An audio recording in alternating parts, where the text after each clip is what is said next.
ಮುಂಬರುವ PC ಮತ್ತು PSI ಸಲುವಾಗಿ ಒಂದಿಷ್ಟು ಕ್ವೆಶ್ಚನ್ಗಳನ್ನು ಡಿಸ್ಕಸ್ ಮಾಡುವಂಥ ಪ್ರಯತ್ನವನ್ನು ಮಾಡೋಣ. ನನ್ನ ಧ್ವನಿ ಎಲ್ಲರಿಗೂ ಕೇಳಿಸ್ತಾ ಇದೆಯಾ? ಓಕೆ. Question number 1.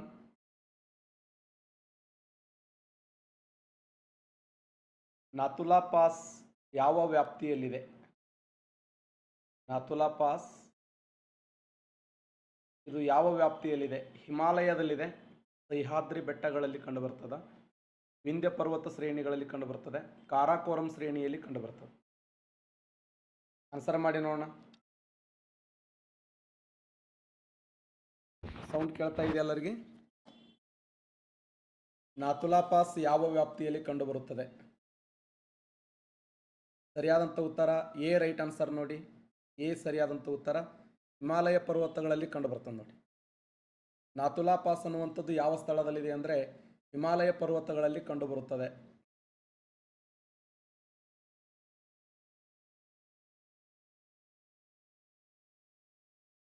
ನಮ್ಮ ಭಾರತ ದೇಶದಲ್ಲಿ ಸಾಕಷ್ಟು ನಾವು ಏನು ನೋಡ್ತೀವಿ ಅಂತಂದರೆ ಪಾಸ್ಗಳನ್ನು ನೋಡ್ತೀವಿ. ಪಾಸ್ಗಳಂದ್ರೇನು? ಪ್ರಮುಖವಾಗಿರುವಂಥ ಕಣಿವೆ ಮಾರ್ಗಗಳು ಅಂತ ಅರ್ಥ. ಕಣಿವೆ ಮಾರ್ಗಗಳು ಅಂತೇಳಿ ಗುರುತಿಸ್ತೀವಿ. ಹಾಗಾದ್ರೆ ಈ ನಾಥುಲಾ ಪಾಸ್ ಯಾವ ರಾಜ್ಯದಲ್ಲಿ ಕಂಡುಬರುತ್ತದೆ? ಇದು ಸಿಕ್ಕಿಂ ರಾಜ್ಯದಲ್ಲಿ ಕಂಡುಬರ್ತದೆ ನೋಡಿ. ಸಿಕ್ಕಿಂ ರಾಜ್ಯದಲ್ಲಿ ನಾಥುಲಾ ಪಾಸ್ ಅನ್ನು ಏನಂತ ಕರೀತಾರಂದ್ರೆ ಇದನ್ನು ರೇಷ್ಮೆ ಕಣಿವೆ ಮಾರ್ಗ ಅಂತ ಕರೀತಾರೆ. ರೇಷ್ಮೆ ಕಣಿವೆ ಮಾರ್ಗ. ಯಾವ ಕಣಿವೆ ಮಾರ್ಗವನ್ನು ರೇಷ್ಮೆ ಕಣಿವೆ ಮಾರ್ಗ ಅಂತ ಕರೀತಾರಂದ್ರೆ ನಾಥುಲಾ ಪಾಸ್. ಆ್ಯಕ್ಚುಲಿ ಭಾರತ ಹಾಗೂ ಚೀನಾ ದೇಶಗಳ ಮಧ್ಯದಲ್ಲಿ ವಿವಾದಾತ್ಮಕವಾಗಿರುವಂಥ ಕಣಿವೆ ಮಾರ್ಗ ಇದು. ಭಾರತ ಹಾಗೂ ಚೀನಾ ದೇಶಗಳ ಮಧ್ಯದಲ್ಲಿ ಕಂಡುಬರುವಂಥ ವಿವಾದಾತ್ಮಕವಾಗಿರುವಂಥ ಕಣಿವೆ ಮಾರ್ಗ ಯಾವುದಂದ್ರೆ ನಾಥುಲಾ ಪಾಸ್. ಯಾವ ರಾಜ್ಯ? ಸಿಕ್ಕಿಂ ರಾಜ್ಯದಲ್ಲಿ. ಇದೇ ಸಿಕ್ಕಿಂ ರಾಜ್ಯದಲ್ಲಿ ಇನ್ನೊಂದು ಕಣಿವೆ ಮಾರ್ಗ ಇದೆ. ಅದು ಯಾವುದಂದ್ರೆ ಜಿಲೇಪಲ ಅನ್ನುವಂಥ ಕಣಿವೆ ಮಾರ್ಗ. ಜಿಲೇಪಲ ಅನ್ನುವಂಥ ಕಣಿವೆ ಮಾರ್ಗ ಪಶ್ಚಿಮ ಬಂಗಾಳ, ಸಿಕ್ಕಿಂ ಮತ್ತು ಟಿಬೆಟ್ ದೇಶಗಳ ಮಧ್ಯದಲ್ಲಿ ಕನೆಕ್ಟ್ ಆಗುವಂಥ ಘಾಟ್ ಅದು. ಕಣಿವೆ ಮಾರ್ಗ ಅಥವಾ ಒಂದು ಪಾಸ್ ಅಂತ ಕರಿತೀವಿ, ಜಿಲೇಪಲ ಪಾಸ್. ಇನ್ನೊಂದಿದೆ ಸುರ್ಮಾ ಕಣಿವೆ ಮಾರ್ಗ ಅಂಥೇಳಿ. ಹಾಗಾದರೆ ಸುರ್ಮಾ ಕಣಿವೆ ಮಾರ್ಗ ಯಾವ ರಾಜ್ಯದಲ್ಲಿದೆ ಅಂದರೆ ಅಸ್ಸಾಂ ರಾಜ್ಯದಲ್ಲಿ ಕಂಡುಬರ್ತದೆ ನೋಡಿ. ಅಸ್ಸಾಂ ರಾಜ್ಯದಲ್ಲಿ ಸುರ್ಮಾ ಕಣಿವೆ ಮಾರ್ಗ ಇದೆ. ಅರುಣಾಚಲ ಪ್ರದೇಶದಲ್ಲಿ ಬೋಂಬಿಡಲ ಕಣಿವೆ ಮಾರ್ಗ ಇದೆ. ಬೋಂಬಿಡಲ ಕಣಿವೆ ಮಾರ್ಗದ ವಿಶೇಷ ಏನು? ಅಥವಾ ದಿಹಾಂಗ್ ಕಣಿವೆ ಮಾರ್ಗ ಅಂತ ಕರಿತೀವಿ ಅದನ್ನು. ಈ ದಿಹಾಂಗ್ ಕಣಿವೆ ಮಾರ್ಗ ಅಥವಾ ಬೋಂಬಿಡಲ ಕಣಿವೆ ಮಾರ್ಗದ ಮೂಲಕ ಭಾರತ ದೇಶವನ್ನು ಪ್ರವೇಶ ಮಾಡುವ ನದಿ ಯಾವುದಂದ್ರೆ ಬ್ರಹ್ಮಪುತ್ರ ನದಿ ನೋಡಿ. ಬ್ರಹ್ಮಪುತ್ರ ನದಿ ಈ ಒಂದು ಬೋಂಬಿಡಲ ಅಥವಾ ದಿಹಾಂಗ್ ಕಣಿವೆ ಮಾರ್ಗದ ಮೂಲಕ ಭಾರತವನ್ನು ಪ್ರವೇಶ ಮಾಡುತ್ತದೆ. ಎಸ್. ಇನ್ನು ದಿಬ್ಸಾ ಕಣಿವೆ ಮಾರ್ಗ ಯಾವ ರಾಜ್ಯದಲ್ಲಿದೆ? ದಿಬ್ಸಾ ಅನ್ನುವಂಥ ಕಣಿವೆ ಮಾರ್ಗ ಯಾವ ರಾಜ್ಯದಲ್ಲಿದೆ ಅಂದರೆ ಹಿಮಾಚಲ ಪ್ರದೇಶದಲ್ಲಿದೆ ನೋಡಿ. ಕುರುಡುಂಗಲ ಕಣಿವೆ ಮಾರ್ಗ ಯಾವ ರಾಜ್ಯದಲ್ಲಿದೆ ಅಂದರೆ ಜಮ್ಮು ಮತ್ತು ಕಾಶ್ಮೀರದಲ್ಲಿ ಕಂಡು ಬರ್ತದೆ ಕುರುಡುಂಗಲ ಕಣಿವೆ ಮಾರ್ಗ. ಇನ್ನು ಯಾವ ಕಣಿವೆ ಮಾರ್ಗದ ಮೂಲಕ ಭಾರತ ದೇಶಕ್ಕೆ ಬ್ರಹ್ಮಪುತ್ರ ನದಿ ಪ್ರವೇಶ ಮಾಡುತ್ತದೆ ಅಂತ ಕ್ವಶನ್ ಕೇಳೋಣ. ಯಾವ ಕಣಿವೆ ಮಾರ್ಗದ ಮೂಲಕ ಬ್ರಹ್ಮಪುತ್ರ ನದಿ ಭಾರತವನ್ನು ಪ್ರವೇಶ ಮಾಡುತ್ತದೆ ಅಂತ ಕ್ವಶನ್ ಆಗಿದೆ. ಯಾವ ಕಣಿವೆ ಮಾರ್ಗ ಅಂತಂದ್ರೆ ಸರಿಯಾದಂಥ ಉತ್ತರ ಹೇಳಿ ನೋಡೋಣ. ಸಿಪ್ಕಿಲಾ ಕಣಿವೆ ಮಾರ್ಗ ರೈಟ್ ಆನ್ಸರ್ ನೋಡಿ. ಸಿಪ್ಕಿಲಾ ಕಣಿವೆ ಮಾರ್ಗದ ಮೂಲಕ ಭಾರತ ದೇಶವನ್ನು ಪ್ರವೇಶ ಮಾಡುವಂಥ ನದಿ ಯಾವುದಂದ್ರೆ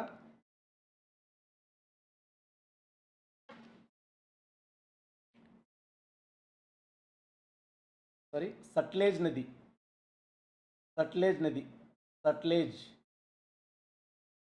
ನದಿ. ಈ ಸಟ್ಲೇಜ್ ನದಿ ಯಾವ ಕಣಿವೆ ಮಾರ್ಗದ ಮೂಲಕ ಭಾರತವನ್ನು ಪ್ರವೇಶ ಮಾಡುತ್ತದೆ ಅಂದರೆ ಸರಿಯಾದಂಥ ಉತ್ತರ ಹಿಮಾಚಲ ಪ್ರದೇಶದಲ್ಲಿ ಕಂಡುಬರುವಂಥ ಸಿಪ್ಕಿಲಾ ಕಣಿವೆ ಮಾರ್ಗದ ಮೂಲಕ ಭಾರತವನ್ನು ಪ್ರವೇಶ ಮಾಡುತ್ತದೆ. ಓಕೆ, ನೆಕ್ಸ್ಟ್ ಕ್ವೆಶ್ಚನ್ ಹೋಗೋಣ. ವಾಯ್ಸ್ ಕೇಳಿಸ್ತಾ ಇದೆಯಲ್ಲ ಸರಿಯಾಗಿ? Next question. ದಕ್ಷಿಣ ಭಾರತದ ಅತ್ಯುನ್ನತವಾಗಿರುವಂಥ ಶಿಖರ ಯಾವುದು? ದಕ್ಷಿಣ ಭಾರತದ ಅತ್ಯುನ್ನತವಾಗಿರುವಂಥ ಶಿಖರ ಯಾವುದು?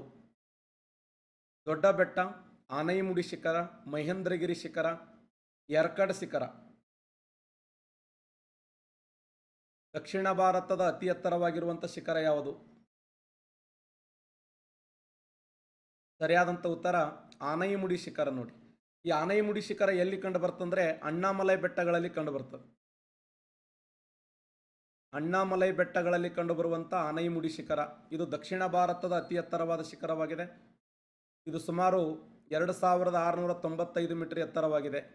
2695 ಮೀಟರ್ ಎತ್ತರವಾಗಿದ್ದು ದಕ್ಷಿಣ ಭಾರತದ ಅತ್ಯಂತ ಎತ್ತರವಾಗಿರುವಂಥ ಶಿಖರ ಅಂದ್ರೆ ಆನೈಮುಡಿ ಶಿಖರ. ಅಣ್ಣಾಮಲೈ ಬೆಟ್ಟಗಳಲ್ಲಿ ಕಂಡು ಬಂದರೆ ದಕ್ಷಿಣ ಭಾರತದ ಅತಿ ಎತ್ತರವಾದ ಎರಡನೇ ಶಿಖರ ಯಾವುದಂದ್ರೆ ದೊಡ್ಡ ಬೆಟ್ಟ. ದೊಡ್ಡ ಬೆಟ್ಟ. ಈ ದೊಡ್ಡ ಬೆಟ್ಟ ಅನ್ನುವಂಥ ಶಿಖರ ಯಾವ ರಾಜ್ಯದಲ್ಲಿದೆ ಅಂದರೆ ಇದು ಕೂಡ ತಮಿಳುನಾಡಲ್ಲಿದೆ. 2637 ಮೀಟರ್ ಎತ್ತರವಾಗಿದೆ ನೋಡಿ. 2637 ಮೀಟರ್ ಎತ್ತರವಾಗಿದ್ದು ಇದು ಪಶ್ಚಿಮ ಘಟ್ಟ ಹಾಗೂ ಪೂರ್ವ ಘಟ್ಟಗಳು ಸಂಧಿಸುವ ಸ್ಥಳವಾಗಿರುವಂಥ ನೀಲಗಿರಿ ಬೆಟ್ಟಗಳಲ್ಲಿ ಕಂಡುಬರುವಂಥ ಶಿಖರ. ಪಶ್ಚಿಮ ಘಟ್ಟ ಹಾಗೂ ಪೂರ್ವ ಘಟ್ಟಗಳು ಯಾವ ಸ್ಥಳದಲ್ಲಿ ಸಂಧಿಸ್ತವೆ ಅಂದರೆ ಪಶ್ಚಿಮ ಘಟ್ಟ ಹಾಗೂ ಪೂರ್ವ ಘಟ್ಟಗಳು ನೀಲಗಿರಿ ಬೆಟ್ಟಗಳಲ್ಲಿ ಸಂಧಿಸ್ತವೆ. ಹಾಗಾದರೆ ಆ ಪಶ್ಚಿಮ ಘಟ್ಟ ಪೂರ್ವ ಘಟ್ಟಗಳು ಸಂಧಿಸುವ ಸ್ಥಳ ಯಾವ? ನೀಲಗಿರಿ ಬೆಟ್ಟ. ನೀಲಗಿರಿ ಬೆಟ್ಟಗಳಲ್ಲಿ ಅತಿ ಎತ್ತರವಾದ ಶಿಖರ ಅಂದ್ರೆ ದೊಡ್ಡ ಬೆಟ್ಟ. ಇಲ್ಲಿ ಒಂದು ಪ್ರಸಿದ್ಧವಾದಂಥ ಗಿರಿಧಾಮ ಇದೆ, ಹೇಳಿ ನೋಡೋಣ. ಯಾವ ಗಿರಿಧಾಮ ಅಂತಂದರೆ ಊಟಿ ಅನ್ನುವಂಥ ಗಿರಿಧಾಮ ಇದೆ. ಈ ಊಟಿ ಅನ್ನುವಂಥ ಗಿರಿಧಾಮವನ್ನು ಏನಂತ ಕರೀತಾರೆ ಅಂದ್ರೆ ದಕ್ಷಿಣ ಭಾರತದ ಗಿರಿಧಾಮಗಳ ರಾಣಿ ಅಂತ ಕರೀತಾರೆ. ಯಾವ ಗಿರಿಧಾಮವನ್ನು ದಕ್ಷಿಣ ಭಾರತದ ಗಿರಿಧಾಮಗಳ ರಾಣಿ ಅಂತ ಕರೀತಾರೆ ಅಂದರೆ ಊಟಿ ಅಥವಾ ಉದಕ ಮಂಡಲ. ಊಟಿ ಅಥವಾ ಉದಕ ಮಂಡಲ ಎಂಬ ಗಿರಿಧಾಮವನ್ನು ದಕ್ಷಿಣ ಭಾರತದ ಗಿರಿಧಾಮಗಳ ರಾಣಿ.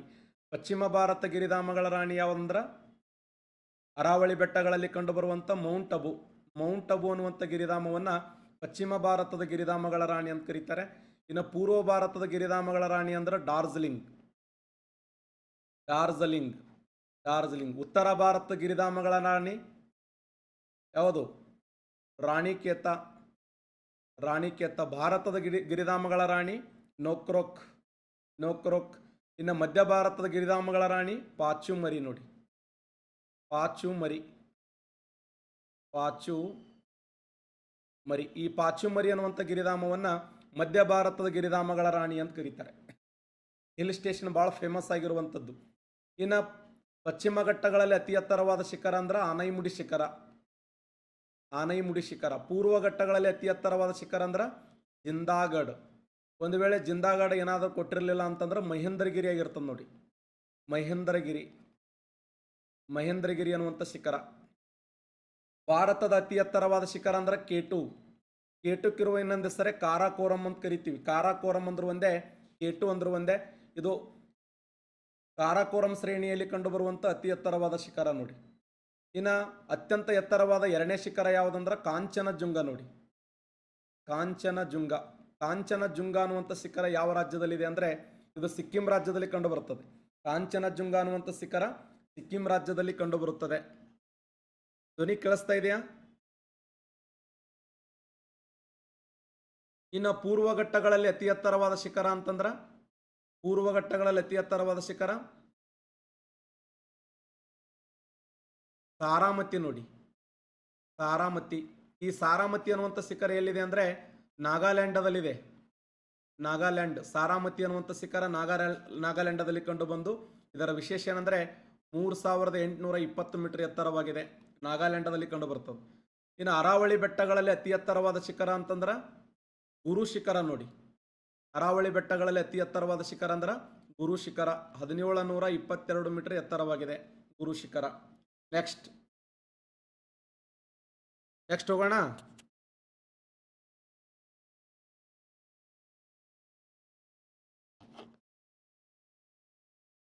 ಅವೆಲ್ಲ ನೋಟ್ ಮಾಡ್ಕೊಡ್ರಿ. ನಾಳೆ ಎಕ್ಸಾಮ್ಗೆ ಇಲ್ಲಿ ಮ್ಯಾಚ್ ದ ಫಾಲೋಯಿಂಗ್ಸ್ ಕೇಳುವಂಥ ಸಾಧ್ಯತೆಗಳದಾವೆ.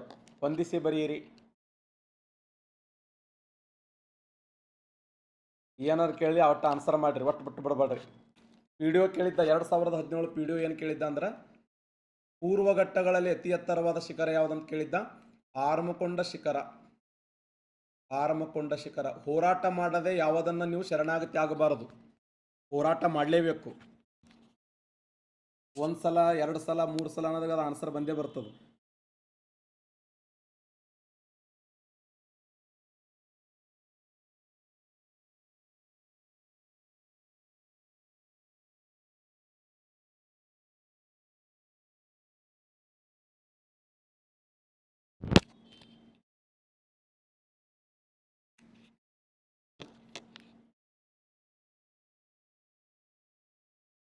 ಈಗ ನೋಡಿ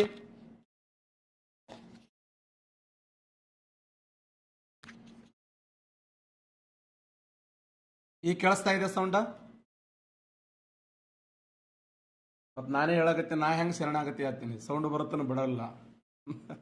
ರಾಮನ್ ಶಿಖರವು ಯಾವ ಸ್ಥಳದಲ್ಲಿ ಕಂಡು ಬರುತ್ತದೆ? ರಾಮನ್ ಶಿಖರ ಅಂಡೋಮಾನ್ ಮತ್ತು ನಿಕೋಬಾರದಲ್ಲಿ ಕಂಡು ಬರುತ್ತದೆ, ಅರೇಬಿಯನ್ ಸಮುದ್ರದಲ್ಲಿ ಕಂಡು ಬರುತ್ತದೆ, ಶಿವಾಲಿಕ್ ಬೆಟ್ಟಗಳಲ್ಲಿ ಕಂಡು ಬರುತ್ತದೆ, ಜಾಸ್ಕರ ಶ್ರೇಣಿಯಲ್ಲಿ ಕಂಡು ಬರುತ್ತದೆ. ಆನ್ಸರ್ ಮಾಡಿ ನೋಡೋಣ. ರಾಮನ್ ಅನ್ನುವಂಥ ಶಿಖರ, ನನ್ನ ಪ್ರಕಾರ ನೀವು ಫಸ್ಟ್ ಟೈಮ್ ಇದು ಕೇಳ್ತಾ ಇರೋದು ಬಹುತೇಕ ಜನ. ರಾಮನ್ ಶಿಖರ ಎಲ್ಲಿದೆ ಅಂತಂದ್ರೆ ಅರೇಬಿಯನ್ ಸಮುದ್ರದಲ್ಲಿ ಕಂಡು ಬರುತ್ತದೆ ನೋಡಿ. ಅರಬ್ಬಿ ಸಮುದ್ರದಲ್ಲಿ ಕಂಡು ಬರುವಂತ ಒಂದು ಶಿಖರವಾಗಿದೆ ರಾಮನ್. ಇನ್ನೊಂದ್ಸರಿ ನೋಡಿ, ರಾಮನ್ ಎಂಬ ಶಿಖರ ಯಾವ ಸಮುದ್ರದಲ್ಲಿದೆ ಅಂದ್ರೆ ಅರಬ್ಬಿ ಸಮುದ್ರದಲ್ಲಿ ಕಂಡು ಬರುತ್ತದೆ. ನೋ ಶಿವಾಲಿಕ್ ಬೆಟ್ಟಗಳು, ಅರಬ್ಬಿ ಸಮುದ್ರ ರೈಟ್ ಆನ್ಸರ್.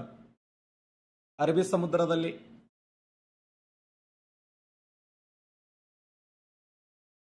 ಇದನ್ನ ಅರಬ್ಬಿ ಸಮುದ್ರ ಅಂತ ಕರಿತೀವಿ. ಅರಬ್ಬಿ ಸಮುದ್ರ. ಇದು ಬಂಗಾಳ ಕೊಲ್ಲಿ, ಇದು ಹಿಂದೂ ಮಹಾಸಾಗರ, ಇದು ಶ್ರೀಲಂಕಾ, ಇವು ಎಲ್ಲ ಲಕ್ಷದ್ವೀಪಗಳು. ಲಕ್ಷದ್ವೀಪಗಳ ಉತ್ತರ ಭಾಗದಲ್ಲಿ ಈ ಪ್ರಸಿದ್ಧವಾಗಿರುವಂತ ರಾಮನ್ ಅನ್ನುವಂಥ ಶಿಖರ ಕಂಡು ಬರುತ್ತದೆ. ರಾಮನ್ ಶಿಖರ ಇದು ಅರಬ್ಬಿ ಸಮುದ್ರದಲ್ಲಿ ಕಂಡುಬರುವ ಅತ್ಯಂತ ಪ್ರಮುಖವಾಗಿರುವಂತಹ ಶಿಖರ. Okay, next question. ಅರಬ್ಬಿ ಸಮುದ್ರದ ಮೊದಲ ಹೆಸರು ಏನಂತ ಕ್ವಶನ್ ಕೇಳಿದ್ದಾನೆ. ಅರಬ್ಬಿ ಸಮುದ್ರದ ಮೊದಲ ಹೆಸರು ಇಂಪೀರಿಯಲ್ ಸಮುದ್ರ ನೋಡಿ. ಇಂಪೀರಿಯಲ್ ಸಮುದ್ರ. ಅರಬ್ಬಿ ಸಮುದ್ರ ಯಾವುದರ ಒಂದು ಭಾಗ ಅಂತಂದ್ರ ಹಿಂದೂ ಮಹಾಸಾಗರದ ಒಂದು ಭಾಗ. ಹಿಂದೂ ಮಹಾಸಾಗರದ ಒಂದು ಭಾಗ ಅಂದ್ರೆ ಅರಬ್ಬಿ ಸಮುದ್ರ ನೋಡಿ. Okay, next question. ದಂಡಕಾರಣ್ಯ ಭಾರತದ ಯಾವ ಭಾಗದಲ್ಲಿದೆ? Famous question. ದಂಡಕಾರಣ್ಯ ಭಾರತದ ಯಾವ ಭಾಗದಲ್ಲಿ ಕಂಡು ಬರುತ್ತದೆ ಅಂದ್ರೆ ಇದು ಪೂರ್ವ ಭಾಗದಲ್ಲಿ ಕಂಡು ಬರುವಂತ ಪ್ರಸಿದ್ಧವಾದ ಅರಣ್ಯ. ಆಕ್ಚುಲಿ ನಮ್ಮ ಭಾರತ ದೇಶದ ಛತ್ತೀಸ್ಗಢ ರಾಜ್ಯದಲ್ಲಿ ಇದೆ ಅದು. ಛತ್ತೀಸ್ಗಢ ರಾಜ್ಯದಲ್ಲಿ, ಒಡಿಸ್ಸಾದಲ್ಲಿ ಕಂಡು ಬರುತ್ತದೆ, ತೆಲಂಗಾಣದಲ್ಲಿದೆ. ಹೈಯೆಸ್ಟ್ ಎಲ್ಲಿದೆ ಅಂದ್ರೆ ಈಶಾನ್ಯ ಬೆಟ್ಟಗಳಲ್ಲಿ ಕಂಡು ಬರ್ತದೆ.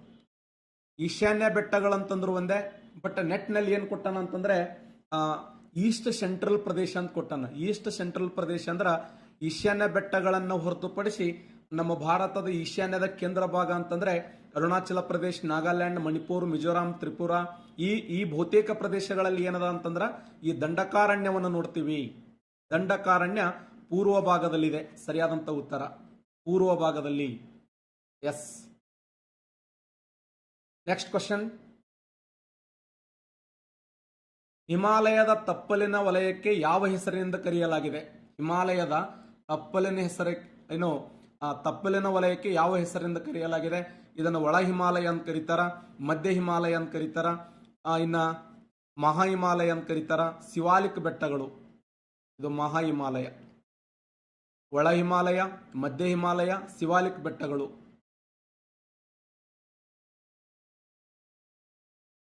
ಎಸ್, ಸರಿಯಾದಂತ ಉತ್ತರ ಶಿವಾಲಿಕ್ ಬೆಟ್ಟಗಳು ರೈಟ್ ಆನ್ಸರ್ ನೋಡಿ. ಶಿವಾಲಿಕ್ ಬೆಟ್ಟಗಳು, ಇದನ್ನೇ ತಪ್ಪಲದ ಹಿಮಾಲಯ ಅಂತ ಕರಿತೀವಿ. ಹಿಮಾಲಯ ಪರ್ವತಗಳನ್ನು ಎಷ್ಟು ಭಾಗಗಳನ್ನಾಗಿ ವಿಂಗಡಿಸ್ತೀವಿ ಅಂದ್ರೆ 3 ಭಾಗಗಳನ್ನಾಗಿ ವಿಂಗಡಿಸ್ತೀವಿ. 3 ಭಾಗಗಳು. ಆಕ್ಚುಲಿ ಫಸ್ಟ್ ಯಾವುದು ಅಂತಂದ್ರ ಕಾರಾಕೋರಂ ಶ್ರೇಣಿಗಳು. ಎರಡನೇದ್ದು ಲಡಾಖ್ ಶ್ರೇಣಿ, ಜಾಸ್ಕರ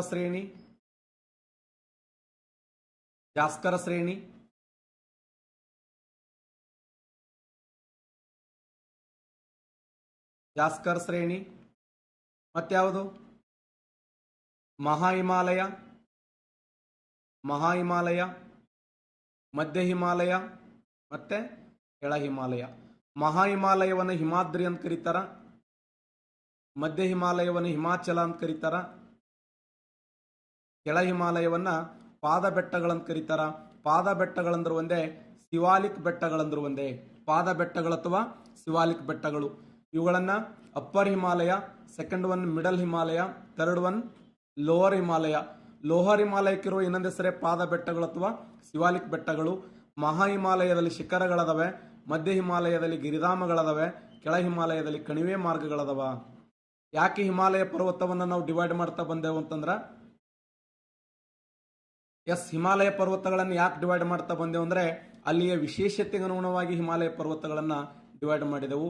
ಹಿಮಾಲಯ ಪರ್ವತಗಳನ್ನು 3 ಭಾಗ: ಮಹಾ ಹಿಮಾಲಯ, ಮಧ್ಯ ಹಿಮಾಲಯ, ಕೆಳ ಹಿಮಾಲಯ. ಮಹಾ ಹಿಮಾಲಯವನ್ನು ಹಿಮಾದ್ರಿ ಅಂತ ಕರೀತಾರ. ಹಿಮಾದ್ರಿ ಅಂತಂದ್ರೆ ಹಿಮದ ಮನಿ ಅಂತ ಅರ್ಥ. ಹಾಗಾದ್ರೆ ಇಲ್ಲಿ ಶಿಖರಗಳದವ. ಮಧ್ಯ ಹಿಮಾಲಯವನ್ನು ಹಿಮಾಚಲ ಅಂತ ಕರೀತಾರ. ಹಿಮಾಚಲದಲ್ಲಿ ಗಿರಿಧಾಮಗಳದವ, ಫೇಮಸ್ ಹಿಲ್ ಸ್ಟೇಷನ್ ಅಂತ ಕರಿತೀವಿ. ಇನ್ನು ಕೆಳ ಹಿಮಾಲಯವನ್ನು ಪಾದ ಬೆಟ್ಟಗಳು. ಪಾದ ಬೆಟ್ಟಗಳಂದ್ರೆ ಒಂದೇ, ಶಿವಾಲಿಕ್ ಬೆಟ್ಟಗಳಂದ್ರೆ ಒಂದೇ. ಇಲ್ಲಿ ಕಣಿವೆ ಮಾರ್ಗಗಳನ್ನ ನೋಡ್ತೀವಿ. ಪ್ರಪಂಚದ ಅತ್ಯಂತ ತರುಣ ಮಡಿಕೆ ಪರ್ವತಗಳು ಅಂತ ಕರಿತೀವಿ. ಜಗತ್ತಿನ ಅತ್ಯಂತ ತರುಣ ಮಡಿಕೆ ಪರ್ವತಗಳು. ತರುಣ ಅಂದ್ರೆ ಏನು? ಯಂಗೆಸ್ಟ್. ಪ್ರಪಂಚದ ಅತ್ಯಂತ ತರುಣ ಮಡಿಕೆ ಪರ್ವತಗಳು ಯಾವಂದ್ರ ಅವು ಹಿಮಾಲಯ ಪರ್ವತಗಳು. ಪ್ರಪಂಚದ ಅತ್ಯಂತ ಹಳೆಯ ಮಡಿಕೆ ಪರ್ವತಗಳಂದ್ರ ಅರಾವಳಿ ಬೆಟ್ಟಗಳು. ಅರಾವಳಿ ಬೆಟ್ಟಗಳದವಲ್ಲ, ಪ್ರಪಂಚದ ಅತ್ಯಂತ ಹಳೆಯ ಮಡಿಕೆ ಪರ್ವತಗಳು ಅಂತ ಹೇಳಿ ಗುರುತಿಸ್ತೀವಿ. ಫೋಲ್ಡ್ ಮೌಂಟೇನ್ ಅಂತ ಕರೀತಾರೆ ಇವುಗಳನ್ನು. ಫೋಲ್ಡ್ ಮೌಂಟೇನ್ ಅಂದ್ರೆ ಏನು? ಮಡಿಕೆ ಪರ್ವತಗಳು. ನೆಕ್ಸ್ಟ್, ಭಾರತದ ಅತಿ ಉದ್ದವಾದ ಬೀಚ್ ಇಲ್ಲಿದೆ. ನಮ್ಮ ದೇಶದ ಅತ್ಯಂತ ಉದ್ದವಾಗಿರುವಂತ ಬೀಚ್ ಮುಂಬೈದಲ್ಲಿದೆ, ಚೆನ್ನೈದಲ್ಲಿದೆ, ಮಂಗಳೂರದಲ್ಲಿದೆ, ಟುಟುಕೋರಿಯನ್ನಲ್ಲಿದೆ. ಆನ್ಸರ್ ಮಾಡಿ. ಭಾರತ ದೇಶದ ಅತಿ ಉದ್ದವಾದ ಬೀಚ್ ಯಾವುದು ಅಂತಂದ್ರೆ the longest beach in India ಅಂತ ಹೇಳಿ ನಾವು ಸರ್ಚ್ ಮಾಡಿದಾಗ ಸರಿಯಾದಂತ ಉತ್ತರ ಮರೀನಾ ಬೀಚ್. ರೈಟ್ ಆನ್ಸರ್ ನೋಡಿ. ಮರೀನಾ ಅನ್ನುವಂಥ ಬೀಚ್ ಇದೆಯಲ್ಲ, ಇದು ಭಾರತ ದೇಶದ ಅತ್ಯಂತ ಉದ್ದವಾಗಿರುವಂತ ಬೀಚ್. ನಮ್ಮ ದೇಶದ ಅತಿ ಉದ್ದವಾದ ಬೀಚ್ ಯಾವುದಂದ್ರೆ ಮರೀನಾ ಬೀಚ್. ಎಲ್ಲಿದೆ ಅಂದ್ರೆ ತಮಿಳುನಾಡಿನ ಚೆನ್ನೈದಲ್ಲಿ ಕಂಡು ಬರ್ತದೆ. ನಮ್ಮ ಕರ್ನಾಟಕ ರಾಜ್ಯದಲ್ಲಿ ಯಾವ ತರ ಮರವಂತಿ ಬೀಚ್ ಅಂತಿದೆ, ಮರವಂತಿ ಬೀಚ್ ಅಂತಿದೆ. ಓಂ ಬೀಚ್ ಅಂತ ನೋಡ್ತೀವಿ, ಓಂ ಬೀಚ್ ಅಂತಿದೆ. ಕರ್ನಾಟಕ ರಾಜ್ಯದಲ್ಲಿ ಪಡುಬಿದ್ರಿ ಅನ್ನುವಂಥ ಬೀಚ್ ಇದೆ. ಕಾಸರಕೋಟ್ ಅನ್ನುವಂಥ ಬೀಚ್ ಇದೆ, ಕಾಸರಕೋಟ. ಕ್ವಶನ್ ಆಗಿದೆ, ನಮ್ಮ ಭಾರತ ದೇಶದಲ್ಲಿ ಅತಿ ಸುಂದರವಾಗಿರುವಂತ ಬೀಚ್ ಯಾವುದು ಅಂತಂದ್ರ ಕೇರಳ ರಾಜ್ಯದಲ್ಲಿ ಕಂಡು ಬರ್ತದೆ. ಕೇರಳ ರಾಜ್ಯದಲ್ಲಿ ಕಂಡು ಬರುವಂತ ಕಪ್ಪಾಳ ಬೀಚ್ ಪ್ರೆಸೆಂಟ್ ಭಾರತ ದೇಶದ ಅತ್ಯಂತ ಸುಂದರವಾಗಿರುವಂತ ಬೀಚ್. ಮರಾರಿ ಬೀಚ್ ಇತ್ತು ಫಸ್ಟ್, ಅದೇ ಕೇರಳ ರಾಜ್ಯದಲ್ಲಿ ಕಂಡು ಬರುವಂತ ಮರಾರಿ ಬೀಚ್. ಮರಾರಿ ಕೇರಳ ರಾಜ್ಯದಲ್ಲಿ ಕಂಡು ಬರುವಂತ ಬೀಚ್ ಮರಾರಿ ಬೀಚ್. ತಮಿಳುನಾಡಿನಲ್ಲಿ ಚೆನ್ನೈ ಬೀಚ್. ಆಂಧ್ರ ಪ್ರದೇಶದಲ್ಲಿ ರಾಮಕೃಷ್ಣ ಬೀಚ್ ಅಂತ ಬರ್ತದೆ. ರಾಮಕೃಷ್ಣ ಬೀಚ್ ಆಂಧ್ರ ಪ್ರದೇಶದಲ್ಲಿ, ಆಂಧ್ರ ಪ್ರದೇಶದಲ್ಲಿ ರಾಮಕೃಷ್ಣ ಬೀಚ್. ಒಡಿಶಾ ರಾಜ್ಯದಲ್ಲಿ ಚಂದ್ರಬಾಗ್ ಅನ್ನುವಂಥ ಬೀಚ್ ಇದೆ. ಒಡಿಶಾ ರಾಜ್ಯದಲ್ಲಿ ಚಂದ್ರಬಾಗ್ ಅನ್ನುವಂಥ ಬೀಚ್ ಇದೆ. ಗೋಲ್ಡನ್ ಬೀಚ್ ಇದೆ. ಹಾಗಾದ್ರೆ ಭಾರತ ದೇಶದ ಎಷ್ಟು ಬೀಚ್ಗಳು? ಆನ್ಸರ್ ಮಾಡಿ. ಭಾರತ ದೇಶದ ಎಷ್ಟು ಬೀಚ್ಗಳು ಬ್ಲೂ ಫ್ಲಾಗ್ ಯೋಜನೆಗೆ ಸೆಲೆಕ್ಟ್ ಆಗ್ಯಾವ? ಕರೆಕ್ಟ್ ಆನ್ಸರ್ ಮಾಡಿ ನೋಡೋಣ.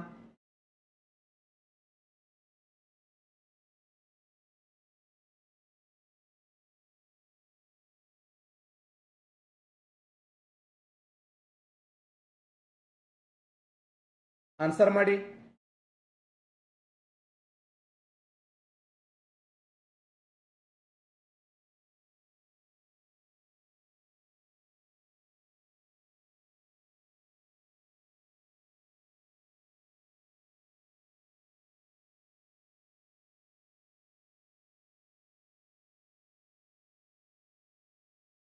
Excellent, correct answer.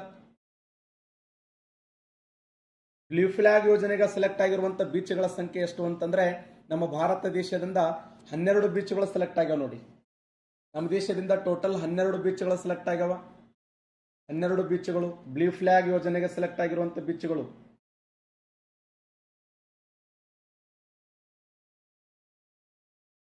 ಕರ್ನಾಟಕ ರಾಜ್ಯದಿಂದ 2 ಸೆಲೆಕ್ಟ್ ಆಗ್ಯಾವ. ಕರ್ನಾಟಕ ರಾಜ್ಯದಿಂದ 2 ಸೆಲೆಕ್ಟ್ ಆಗ್ಯಾವ. ಕರ್ನಾಟಕ ರಾಜ್ಯದಿಂದ 2 ಯಾವುವು? ನಂಬರ್ 1 ಒಂದು ಪಡುಬಿದ್ರಿ. ಪಡುಬಿದ್ರಿ ಯಾವ ರಾಜ್ಯ? ಕರ್ನಾಟಕ ರಾಜ್ಯದ ಉಡುಪಿ ಜಿಲ್ಲೆ. ಕಾಸರಕೋಟ, ಕಾಸರಕೋಟ, ಕಾಸರಕೋಟೆಯಲ್ಲಿ ಉತ್ತರ ಕನ್ನಡ. ಉತ್ತರ ಕನ್ನಡ, ಕಾಸರಕೋಟ ಅನ್ನೋದು ಉತ್ತರ ಕನ್ನಡ ಜಿಲ್ಲೆಯಲ್ಲಿ ಕಂಡು ಬಂದ್ರೆ ಒಡಿಶಾ ರಾಜ್ಯದಿಂದ, ಒಡಿಶಾ ರಾಜ್ಯದಿಂದ ಗೋಲ್ಡನ್ ಬೀಚ್ ಸೆಲೆಕ್ಟ್ ಆಗಿದೆ ನೋಡಿ. ಒಡಿಶಾ ರಾಜ್ಯದಿಂದ ಗೋಲ್ಡನ್ ಬೀಚ್. ಗುಜರಾತ್ ರಾಜ್ಯದಿಂದ, ಗುಜರಾತ್ ರಾಜ್ಯದಿಂದ ಶಿವರಾಜಪುರ, ಶಿವರಾಜಪುರ ಬೀಚ್ ನೋಡಿ. ಕೇರಳ ರಾಜ್ಯದಿಂದ, ಕೇರಳ ರಾಜ್ಯದಿಂದ ಕಪ್ಪಾಡ. ಆಕ್ಚುಲಿ ಕಪ್ಪಾಡ ಅನ್ನುವಂಥ ಸ್ಥಳಕ್ಕೆ ವಾಸ್ಕೋಡಿಗಾಮ ಬರ್ತಾನೆ. ಕೇರಳ ರಾಜ್ಯದ ಕಲ್ಲಿಕೋಟೆಯ ಕಪ್ಪಾಡ ಎಂಬ ಸ್ಥಳಕ್ಕೆ ವಾಸ್ಕೋಡಿಗಾಮ ಬಂದು ಮುಟ್ತಾನೆ. ಇನ್ನ ದೀವ್ ಮತ್ತು ದಮನದಿಂದ, ದೀವದಿಂದ ಯಾವ beach? Ghoghla beach, Ghoghla beach. Andaman ನಿಕೋಬಾರದಿಂದ, ಅಂಡೋಮಾನ್ ನಿಕೋಬಾರದಿಂದ ರಾಧಾನಗರ್ ಬೀಚ್, ರಾಧಾನಗರ್ ಬೀಚ್ ಅಂಡೋಮಾನ್ ನಿಕೋಬಾರದಿಂದ. ನೆಕ್ಸ್ಟ್ ಆಂಧ್ರ ಪ್ರದೇಶದಿಂದ ಋಷಿಕೊಂಡ ಬೀಚ್, ಋಷಿಕೊಂಡ ಬೀಚ್ ಆಂಧ್ರ ಪ್ರದೇಶದಿಂದ ಋಷಿಕೊಂಡ ಅನ್ನುವಂಥ ಬೀಚ್ ಸೆಲೆಕ್ಟ್ ಆಗ್ಯದ. ಕರೆಕ್ಟಾ? ಬ್ಲೂ ಫ್ಲಾಗ್ ಯೋಜನೆಗೆ ಸೆಲೆಕ್ಟ್ ಆಗಿದ್ದು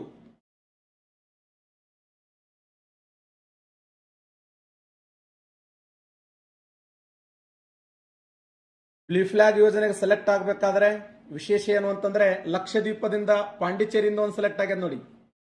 ಪಾಂಡಿಚೇರಿಯಿಂದ ಯಾವ ಸೆಲೆಕ್ಟ್ ಆಗ್ಯದ? ಪಾಂಡಿಚೇರಿಯಿಂದ ಇಡನ್ ಬೀಚ್,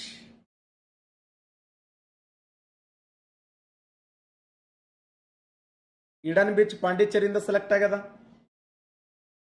ಇನ್ನು ಲಕ್ಷದ್ವೀಪದಿಂದ ಮಿನಿಕಾಯಿ,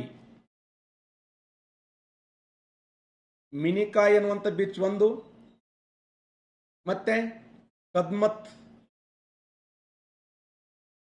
ಇವೆರಡು ಎಲ್ಲಿ ಅಂದ್ರೆ ಲಕ್ಷದ್ವೀಪದಿಂದ ಸೆಲೆಕ್ಟ್ ಆಗ್ಯಾವ ನೋಡಿ. ಒಂದು ವೇಳೆ ಬ್ಲೂ ಫ್ಲಾಗ್ ಯೋಜನೆಗೆ ಸೆಲೆಕ್ಟ್ ಆಗಬೇಕಾದ್ರೆ ಎಷ್ಟು ಮಾನದಂಡಗಳು ಅಂತಂದ್ರೆ 33 ಮಾನದಂಡಗಳಲ್ಲಿ ಪಾಸ್ ಆಗಬೇಕು. ಇದನ್ನು ಸೆಲೆಕ್ಟ್ ಮಾಡೋರು ಯಾರು ಅಂದ್ರೆ ಡೆನ್ಮಾರ್ಕ್ ದೇಶದ ಎಜುಕೇಶನ್ ಎನ್ವೈರನ್ಮೆಂಟ್ ಫೌಂಡೇಶನ್ ಅನ್ನುವಂಥ ಸಂಸ್ಥೆ, ಎಜುಕೇಶನ್ ಎನ್ವೈರನ್ಮೆಂಟ್ ಫೌಂಡೇಶನ್ ಅನ್ನುವಂಥ ಸಂಸ್ಥೆ 33 ಮಾನದಂಡಗಳನ್ನು ಪರಿಗಣಿಸಿ ನಮ್ಮ ಭಾರತ ದೇಶದಿಂದ ಟೋಟಲ್ 12 ಬೀಚ್ಗಳನ್ನು ಸೆಲೆಕ್ಟ್ ಮಾಡಲಾಗಿದೆ. ಕರ್ನಾಟಕ ರಾಜ್ಯದಿಂದ 2 ಬೀಚ್ಗಳು ಸೆಲೆಕ್ಟ್ ಆಗಿದ್ದಾವ. ಒಂದು ಏನು ಪಡುಬಿದ್ರಿ ಅನ್ನುವಂಥ ಬೀಚ್, ಇನ್ನೊಂದು ಕಾಸರಕೋಟ್ ಅನ್ನುವಂಥ ಬೀಚ್. ನಮ್ಮ ಭಾರತ ದೇಶದ ಅತ್ಯಂತ ಉದ್ದ ಮತ್ತು ದೊಡ್ಡದಾಗಿರುವಂಥ ಬೀಚ್ ಅಂದ್ರೆ ಅದು ಮರೀನಾ ಬೀಚ್ ನೋಡಿ. ಮರೀನಾ ಬೀಚ್ ಎಲ್ಲಿದೆ ಅಂದ್ರೆ ತಮಿಳುನಾಡಿನಲ್ಲಿ. ನೆಕ್ಸ್ಟ್ ಕ್ವಶನ್,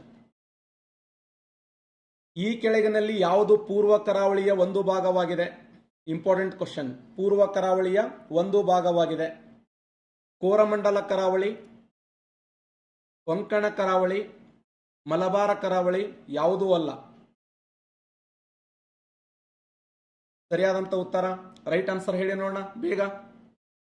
ಸರಿ ಉತ್ತರ ಕೋರಮಂಡಲ, ರೈಟ್ ಆನ್ಸರ್ ನೋಡಿ. ಕೋರಮಂಡಲ, ಕೋರಮಂಡಲದ ಕರಾವಳಿಯನ್ನು ಏನಂತ ಕರಿತೀವಿ ಅಂದ್ರೆ ತಮಿಳುನಾಡಿನ ಕರಾವಳಿಯಲ್ಲಿ ಕೋರಮಂಡಲ, ರೈಟ್ ಆನ್ಸರ್ ನೋಡಿ. ಹೌದು. ಗುಜರಾತ್ ಕರಾವಳಿಯನ್ನ ಕಚ್ ಕರಾವಳಿ ಅಂತ ಕರಿತೀವಿ. ಕೇರಳದ ಕರಾವಳಿಯನ್ನ ಕೊಂಕಣಿ ಕರಾವಳಿ, ಕೊಂಕಣಿ ಕರಾವಳಿ. ಮಹಾರಾಷ್ಟ್ರದ ಕರಾವಳಿಯನ್ನ ಕೊಂಕಣಿ ಕರಾವಳಿ, ಕೊಂಕಣಿ ಕರಾವಳಿ. ಕರ್ನಾಟಕದ ಕರಾವಳಿಯನ್ನ ಕೆನರಾ ಕರಾವಳಿ, ಕೇರಳದ ಕರಾವಳಿಯನ್ನ ಮಲಬಾರ ತೀರ, ತಮಿಳುನಾಡಿನ ಕರಾವಳಿಯನ್ನ ಕೋರಮಂಡಲ ತೀರ, ಕೋರಮಂಡಲ ತೀರ. ಆಂಧ್ರದ ಕರಾವಳಿಯನ್ನ ಸರಕಾರಿ ತೀರ, ಒಡಿಶಾ ಕರಾವಳಿಯನ್ನ ಉತ್ಕಲ ತೀರ, ಪಶ್ಚಿಮ ಬಂಗಾಳದ ಕರಾವಳಿಯನ್ನ ವಂಗ ಕರಾವಳಿ ಅಂತ ಕರಿತೀವಿ. ಕರಾವಳಿ ಹೆಸರುಗಳಿವು ಏನು? ಗುಜರಾತ್ ಕರಾವಳಿಯನ್ನ ಕಚ್ ಕರಾವಳಿ, ಮಹಾರಾಷ್ಟ್ರ ಮತ್ತು ಗೋವಾ, ಮಹಾರಾಷ್ಟ್ರ ಮತ್ತು ಗೋವಾ ಇದನ್ನು ಕೊಂಕಣಿ ಕರಾವಳಿ. ಕರ್ನಾಟಕದ ಕರಾವಳಿಯನ್ನ ಕೆನರಾ ಕರಾವಳಿ, ಕೇರಳದ ಕರಾವಳಿಯನ್ನ ಮಲಬಾರ ತೀರ, ತಮಿಳುನಾಡಿನ ಕರಾವಳಿ ಆಂಧ್ರ ಕರಾವಳಿ, ಒಡಿಸ್ಸಾ ಕರಾವಳಿ, ಪಶ್ಚಿಮ ಬಂಗಾಳದ ಕರಾವಳಿ. ಓಕೆ. ಅತ್ಯಂತ ಹೆಚ್ಚು ಕರಾವಳಿ ಹೊಂದಿದ ತೀರ ಅಂದ್ರೆ ಗುಜರಾತ್, 1600 ಕಿಲೋಮೀಟರ್ ನೋಡಿ. ಕಡಿಮೆ ಕರಾವಳಿ ಹೊಂದಿದ ರಾಜ್ಯ ಅಂದ್ರೆ ಗೋವಾ, ಕೇವಲ 100 ಕಿಲೋಮೀಟರ್. ಭಾರತ ದೇಶದಲ್ಲಿ ಕರಾವಳಿಯನ್ನು ಹಂಚಿಕೊಂಡಂತ ರಾಜ್ಯಗಳ ಸಂಖ್ಯೆ ಎಷ್ಟು ಅಂದ್ರೆ ಟೋಟಲ್ 9 ರಾಜ್ಯಗಳು ಕರಾವಳಿ ಹಂಚಿಕೊಂಡ್ರ. ಕರಾವಳಿಯನ್ನು ಹಂಚಿಕೊಂಡ ಕೇಂದ್ರಾಡಳಿತ ಪ್ರದೇಶಗಳ ಸಂಖ್ಯೆ 4 ನೋಡಿ. ಕರಾವಳಿಯನ್ನು ಹಂಚಿಕೊಂಡ ಕೇಂದ್ರಾಡಳಿತ ಪ್ರದೇಶಗಳ ಸಂಖ್ಯೆ 4. ಹೈಯೆಸ್ಟ್ ಕರಾವಳಿ ಅಂದ್ರೆ ಗುಜರಾತ, ಕಡಿಮೆ ಕರಾವಳಿ ಅಂತಂದ್ರೆ ಗೋವಾ. ಕರ್ನಾಟಕದ ಕರಾವಳಿಯನ್ನು ಕೆನರಾ ಕರಾವಳಿ. ನಮ್ಮ ರಾಜ್ಯದ ಕರಾವಳಿಯಲ್ಲಿ ಉತ್ಪಾದನೆ ಮಾಡುವಂತ ಮೀನು ಯಾವುದಂದ್ರೆ ಮ್ಯಾಕ್ರಲ್ ತಳಿಯ ಮೀನನ್ನು ಉತ್ಪಾದನೆ ಮಾಡಲಾಗುತ್ತದೆ. ರಾಜ್ಯದ ಕರಾವಳಿ ಜನರ ಮುಖ್ಯ ಉದ್ಯೋಗ ಮೀನುಗಾರಿಕೆಯಾಗಿದ್ದು ನಮ್ಮ ರಾಜ್ಯದ ಕರಾವಳಿಯಲ್ಲಿ ಉತ್ಪಾದನೆ ಮಾಡುವ ಮೀನಿನ ತಳಿ ಯಾವುದಂದ್ರೆ ಮ್ಯಾಕ್ರಲ್ ತಳಿ. ಹಾಗಾದ್ರೆ ಈ ಪಶ್ಚಿಮ ಕರಾವಳಿ ಹಾಗೂ ಪೂರ್ವ ಕರಾವಳಿ ಸಂಧಿಸುವ ಸ್ಥಳ ಯಾವುದಂದ್ರೆ ತಮಿಳುನಾಡಿನ ಕನ್ಯಾಕುಮಾರಿ ನೋಡಿ. ದೇಶದ ಒಟ್ಟು ಕರಾವಳಿಯ ಉದ್ದ 6100 ಕಿಲೋಮೀಟರ್. ದ್ವೀಪಗಳನ್ನೊಳಗೊಂಡು 7,516.6 ಕಿಲೋಮೀಟರ್ ನೋಡಿ. ದ್ವೀಪಗಳನ್ನೊಳಗೊಂಡು 7,516.6 ಕಿಲೋಮೀಟರ್. ಇನ್ನು ಬರೇ ಕರಾವಳಿ ಅಂತಂದ್ರೆ 6,100. ಕರ್ನಾಟಕದ ಕರಾವಳಿಯ ಉದ್ದ ಎಷ್ಟಿದೆ ಅಂದ್ರ 320 ಕಿಲೋಮೀಟರ್ ಕರಾವಳಿಯ ತೀರ ಇದೆ. ಕರಾವಳಿ ಉದ್ದಕ್ಕೂ ಅನೇಕ ಬಂದರಗಳನ್ನು ನೋಡ್ತೀವಿ. ನೋಡೋಣ ನೆಕ್ಸ್ಟ್ ಕ್ಲಾಸ್ನಲ್ಲಿ ಅದ್ರ ಬಗ್ಗೆ ಡಿಸ್ಕಸ್ ಮಾಡೋಣ. ಡೆಕ್ಕನ್ ಟ್ರ್ಯಾಪ್ ರಚನೆಯಾಗಿದ್ದು ಇದನ್ನ ನಿನ್ನೆ ಡಿಸ್ಕಸ್ ಮಾಡಿದ್ದೇನೆ. ಏನು ಅಂದ್ರೆ ಕ್ರೆಟಿಸಿಯನ್ ವಲ್ಕನಸಿಟಿ ರೈಟ್ ಆನ್ಸರ್. ಡೆಕ್ಕನ್ ಟ್ರ್ಯಾಪ್ ರಚನೆಯಾಗಿದ್ದು ದಕ್ಕನ್ ಪ್ರಸ್ಥಭೂಮಿ ಅಂತ ಕರಿತೀವಿ. ದಕ್ಕನ್ ಪ್ರಸ್ಥಭೂಮಿ ನಮ್ಮ ಭಾರತ ದೇಶದ ದಕ್ಷಿಣ ಭಾಗದಲ್ಲಿ ಕಂಡುಬರುವಂತ ಪ್ರಸ್ಥಭೂಮಿ ಇದು. ಈ ಕ್ರೆಟಿಸಿಯನ್ ವಲ್ಕನಸಿಟಿ ಅನ್ನುವಂಥ ಸ್ಥಳ. ಇನ್ನು ಧಾರವಾಡದ ಶಿಲೆಗಳದಾವಲ್ಲ, ಧಾರವಾಡದ ಶಿಲೆಗಳು ಕರ್ನಾಟಕ ರಾಜ್ಯದಲ್ಲಿ ಕಂಡು ಬರ್ತವೆ. ಕರ್ನಾಟಕ ರಾಜ್ಯದಲ್ಲಿ ಅದು ಯಾವ ಭಾಗ ಅಂದ್ರ ನಮ್ಮ ದಕ್ಷಿಣ ಕರ್ನಾಟಕದಲ್ಲಿ ಇದಿದೆ. ದಕ್ಷಿಣ ಕರ್ನಾಟಕದ ಕೆಂಪು ಮಣ್ಣಂತ ಏನು ಗುರುತಿಸ್ತೀವಲ್ಲ, ಆ ಕೆಂಪು ಮಣ್ಣಿನಲ್ಲಿ ಈ ಧಾರವಾಡದ ಶಿಲೆಗಳನ್ನು ನೋಡ್ತೀವಿ. ಧಾರವಾಡದ ಶಿಲೆಗಳು. Next question. ನೈಋತ್ಯ ಮಾನ್ಸೂನ್ ಭಾರತ ಒಟ್ಟು ಮಳೆ ಎಷ್ಟು ಪಡ್ಕೋತದೆ? ನೈಋತ್ಯ ಮಾನ್ಸೂನ್ ಮಾರುತಗಳಿಂದ ಭಾರತ ಎಷ್ಟು % ಮಳೆ ಪಡೆಯುತ್ತದೆ ಅಂತ ಕೇಳಿದ್ದಾನೆ. ಸರಿಯಾದಂತ ಉತ್ತರ 80ರಿಂದ 90% ಮಳೆ ಆಗ್ತದೆ ನೋಡಿ. ಪರ್ಸೆಂಟೇಜ್ ಹೆಚ್ಚು ಕಡಿಮೆ ಕೊಟ್ಟಿದ್ದಾನೆ. ಆಕ್ಚುಲಿ ನಾವು ಮಳೆಯನ್ನು ನೋಡಿದಾಗ 3 ರೀತಿಯಲ್ಲಿ ಮಳೆಯನ್ನು ಡಿವೈಡ್ ಮಾಡ್ತೀವಿ. ಒಂದು ಬೇಸಿಗೆ ಕಾಲದ ಮಳೆ, ಬೇಸಿಗೆಯ ಮಳೆ, ನೈಋತ್ಯ ಮಾನ್ಸೂನ್ ಮಾರುತಗಳ ಕಾಲ, ಮತ್ತೆ ಈಶಾನ್ಯ ಮಾನ್ಸೂನ್ ಮಾರುತಗಳ ಕಾಲ, ಮತ್ತೆ ಚಳಿಗಾಲ. ಬೇಸಿಗೆ ಕಾಲದಲ್ಲಿ ಮಳೆ ನಮ್ಮ ಭಾರತ ದೇಶ 10% ಮಳೆ ಪಡಿತದೆ. ನೈಋತ್ಯ ಮಾನ್ಸೂನ್ ಮಾರುತ ಅಂದ್ರೆ ಒಂದೇ, ಇದನ್ನು ಮುಂಗಾರು ಮಳೆ ಅಂತ ಕರಿತೀವಿ. ಮುಂಗಾರು ಮಳೆಯಲ್ಲಿ 75% ಮಳೆ ಪಡೆದ್ರ ಈಶಾನ್ಯ ಮಾನ್ಸೂನ್ ಮಾರುತಗಳಲ್ಲಿ 13% ಮಳೆ ಪಡಿತದ. ಚಳಿಗಾಲದಲ್ಲಿ 2% ಮಳೆ ಪಡಿತದ. ಚಳಿಗಾಲದಲ್ಲಿ ಯಾವ ಒಂದು ವಾತಾವರಣ ಅಥವಾ ಯಾವ ಸಮುದ್ರದ ಮೂಲಕ ಅಂದ್ರ ವಿಶೇಷವಾಗಿ ಮೆಡಿಟೇರಿಯನ್ ಸಮುದ್ರ ಅಂತ ಗುರುತಿಸ್ತೀವಿ. ಮೆಡಿಟೇರಿಯನ್ ಶಾಖೆಯ ಮೂಲಕ ಮತ್ತು ಈ ಬಂಗಾಳ ಕೊಲ್ಲಿಯ ಶಾಖೆಯ ಮೂಲಕ ಚಳಿಗಾಲದಲ್ಲಿ 2 ರಾಜ್ಯಗಳು ಮಳೆ ಪಡಿತಾವ. ಆ ಮಳೆ ಪಡೆಯುವ 2 ರಾಜ್ಯಗಳಂದ್ರೆ ಒಂದು ಪಂಜಾಬ್ ರಾಜ್ಯ ಮಳೆ ಪಡಿತದ, ಇನ್ನೊಂದು ಯಾವ್ದಂದ್ರ ತಮಿಳುನಾಡು. ತಮಿಳುನಾಡು ಮತ್ತು ಪಂಜಾಬ್ ರಾಜ್ಯಗಳು ಮಳೆಗಾಲದ ಸಮಯದಲ್ಲಿ ಅಂದ್ರೆ ಚಳಿಗಾಲದ ಸಮಯದಲ್ಲಿ ಮಳೆ ಪಡೆಯುವಂತ 2 ರಾಜ್ಯಗಳು. ಹಾಗಾದ್ರೆ ನೈಋತ್ಯ ಮಾನ್ಸೂನ್ ಮಾರುತದಲ್ಲಿ 75%, ಈಶಾನ್ಯ ಮಾನ್ಸೂನ್ ಮಾರುತ 13%, ಚಳಿಗಾಲ 2. ಆದ್ರೆ ಕರ್ನಾಟಕ ಭಿನ್ನವಾಗಿದೆ ನೋಡಿ. ಕರ್ನಾಟಕ ಬೇಸಿಗೆಯಲ್ಲಿ 7% ಮಳೆ ಪಡಿತದ. ನೈಋತ್ಯ ಮಾನ್ಸೂನ್ ಮಾರುತಗಳಲ್ಲಿ 80% ಮಳೆ ಪಡಿತದ. ಈಶಾನ್ಯ ಮಾನ್ಸೂನ್ ಮಾರುತಗಳಲ್ಲಿ 12% ಮಳೆ ಪಡೆದ್ರ ಚಳಿಗಾಲದಲ್ಲಿ 1% ಮಳೆ ಪಡಿತದೆ. ಚಳಿಗಾಲದಲ್ಲಿ 1% ಮಳೆ ಪಡೆಯುತ್ತದೆ. ನೆಕ್ಸ್ಟ್ ಕ್ವಶನ್, ಮುಂದೆ ಹೋಗೋಣ. ಹಿಂಗಾರು ಮಾನ್ಸೂನ್ ಮಳೆ ನೀಡುತ್ತದೆ. ಹಿಂಗಾರು ಮಾನ್ಸೂನ್ ಮಳೆ ನೀಡುತ್ತದೆ ಗುಜರಾತ್ ರಾಜ್ಯಕ್ಕೆ, ಗೋವಾ ರಾಜ್ಯಕ್ಕೆ, ಮಹಾರಾಷ್ಟ್ರಕ್ಕೆ ಮತ್ತೆ ತಮಿಳುನಾಡಿಗೆ. ಸರಿ ಉತ್ತರ ತಮಿಳುನಾಡು ರೈಟ್ ಆನ್ಸರ್ ನೋಡಿ. ತಮಿಳುನಾಡಿದೆಯಲ್ಲ, ಇದು ಹಿಂಗಾರು ಮಳೆಯಲ್ಲಿ ಅತಿ ಹೆಚ್ಚು ಮಳೆ ಪಡೆಯುವಂತ ರಾಜ್ಯ. ಈಶಾನ್ಯ ಮಾನ್ಸೂನ್ ಮಾರುತಗಳ ಈ ಒಂದು ನೈಋತ್ಯ ಮಾನ್ಸೂನ್ ಮಾರುತಗಳಲ್ಲಿ ಹೈಯೆಸ್ಟ್ ಪಶ್ಚಿಮ ಘಟ್ಟಗಳು ಮತ್ತು ವಿಶೇಷವಾಗಿ ಮೇಘಾಲಯದ ಗಾರೋ ಮತ್ತು ಕಾಶಿ ಬೆಟ್ಟಗಳು ಮಳೆ ಪಡ್ಕೊಂಡ್ರೆ, ಹಿಂಗಾರು ಮಾನ್ಸೂನ್ ಮಳೆಗಳಲ್ಲಿ ತಮಿಳುನಾಡು ಹೈಯೆಸ್ಟ್ ಮಳೆ ಪಡಿತದ. ತಮಿಳುನಾಡನಕ್ಕಿಂತಲೂ ಕರ್ನಾಟಕ ರಾಜ್ಯನೂ ಕೂಡ ಹೈಯೆಸ್ಟ್ ಮಳೆ ಪಡಿತದೆ. ಯಾವ ಜಿಲ್ಲೆ ಅಂದ್ರೆ ಚಾಮರಾಜನಗರ. ಚಾಮರಾಜನಗರ. ಇನ್ನ ಪೂರ್ವ ಘಟ್ಟಗಳಲ್ಲಿ ತಮಿಳುನಾಡು ಆ ಕರಾವಳಿಯ ಭಾಗ ಇದೆಯಲ್ಲ, ಅತಿ ಹೆಚ್ಚಿನ ಪ್ರಮಾಣದಲ್ಲಿ ಮಳೆ ಪಡಿತದೆ. ಎಕ್ಸಲೆಂಟ್. ಬೆಂಗಳೂರು ಕೂಡ ಮಳೆ ಪಡಿತದೆ. ಕಾಲ ಬೈಸಾಖಿ ಮಳೆ ನೀಡುತ್ತದೆ ನೋಡಿ. ಪ್ರಶ್ನೆ ಹೆಂಗೆ ಕೇಳಿದ್ದಾನೆ, ಇದು ಗ್ರೂಪ್ ಸಿ ಕ್ವಶನ್. ಇದು ಕಾಲ ಬೈಸಾಖಿ ಮಳೆ ನೀಡುತ್ತದೆ ರಾಜಸ್ಥಾನಕ್ಕೆ, ಪಶ್ಚಿಮ ಬಂಗಾಳಕ್ಕೆ, ಪಂಜಾಬಕ್ಕೆ, ಗೋವಾ. ಸರಿಯಾದಂತ ಉತ್ತರ ಪಶ್ಚಿಮ ಬಂಗಾಳ ರೈಟ್ ಆನ್ಸರ್. ಕಾಲ ಬೈಸಾಖಿ ಎಂದರೆ ಪಶ್ಚಿಮ ಬಂಗಾಳದಲ್ಲಿ ಬೇಸಿಗೆ ದಿನಮಾನಗಳಲ್ಲಿ ಬೀಸುವಂತ ಸ್ಥಳೀಯ ಮಾರುತ. ಹೌದು, ಬೇಸಿಗೆ ದಿನಮಾನಗಳಲ್ಲಿ ಭಾರತ ದೇಶ ಎಂಥ ಒಂದು ವಾತಾವರಣ ಇರ್ತದ ಅಂತಂದ್ರೆ ಅದು ವಿಶೇಷವಾಗಿ ಸ್ಥಳೀಯ ಮಾರುತಗಳು ಪಡಿತೀವಿ. ಸ್ಥಳೀಯ ಮಾರುತಗಳು. ಈ ಸ್ಥಳೀಯ ಮಾರುತವನ್ನು ರಾಜಸ್ಥಾನದಲ್ಲಿ ಲೂ ಅಂತ ಕರಿತೀವಿ, ಪಂಜಾಬದಲ್ಲಿ ನಾರ್ವೆ ಸ್ಟಾರ್ ಅಂತ ಕರೀತಾರ, ಉತ್ತರ ಪ್ರದೇಶದಲ್ಲಿ ಆಂಡಿಸ್ ಅಂತ ಕರೀತಾರ, ಪಶ್ಚಿಮ ಬಂಗಾಳದಲ್ಲಿ ಕಾಲ ಬೈಸಾಖಿ ಅಂತ ಕರೀತಾರೆ. ಕಾಲ ಬೈಸಾಖಿ ಅಂದ್ರ ಈ ಸ್ಥಳೀಯ ಮಾರುತಗಳು ಹೊತ್ತು ತರುವ ಮಳೆಯನ್ನ ಕರ್ನಾಟಕ ರಾಜ್ಯದಲ್ಲಿ ಏನಂತ ಕರೀತಾರೆ ಅಂದ್ರೆ ಕಾಫಿಯ ಹೂ ಮಳೆ ಅಂತ ಕರೀತಾರೆ. ಕರ್ನಾಟಕ ರಾಜ್ಯದಲ್ಲಿ ಕಾಫಿಯ ಹೂ ಮಳೆ, ಕೇರಳದಲ್ಲಿ ಮಾವಿನ ಹೂ ಮಳೆ, ಅಸ್ಸಾಮದಲ್ಲಿ ಚಹಾದ ಹೂ ಮಳೆಗಿರುವ ಇನ್ನೊಂದು ಹೆಸರೇ ಕಾಲ ಬೈಸಾಖಿ ಮಳೆ ಅಂತ ಕರಿತೀವಿ. ಹಾಗಾದ್ರೆ ಕಾಲ ಬೈಸಾಖಿ ಅಥವಾ ಬೈಸಾಖಿ ಉತ್ಸವ ಯಾವ ರಾಜ್ಯದಲ್ಲಿ ಆಚರಣೆ ಮಾಡ್ತಾರಂದ್ರ ಪಂಜಾಬದಲ್ಲಿ ಆಚರಣೆ ಮಾಡುವಂತ ಉತ್ಸವ ಇದು. ಬೈಸಾಖಿ ಉತ್ಸವ ನಿಮಗೆಲ್ಲ ಗೊತ್ತದೆ.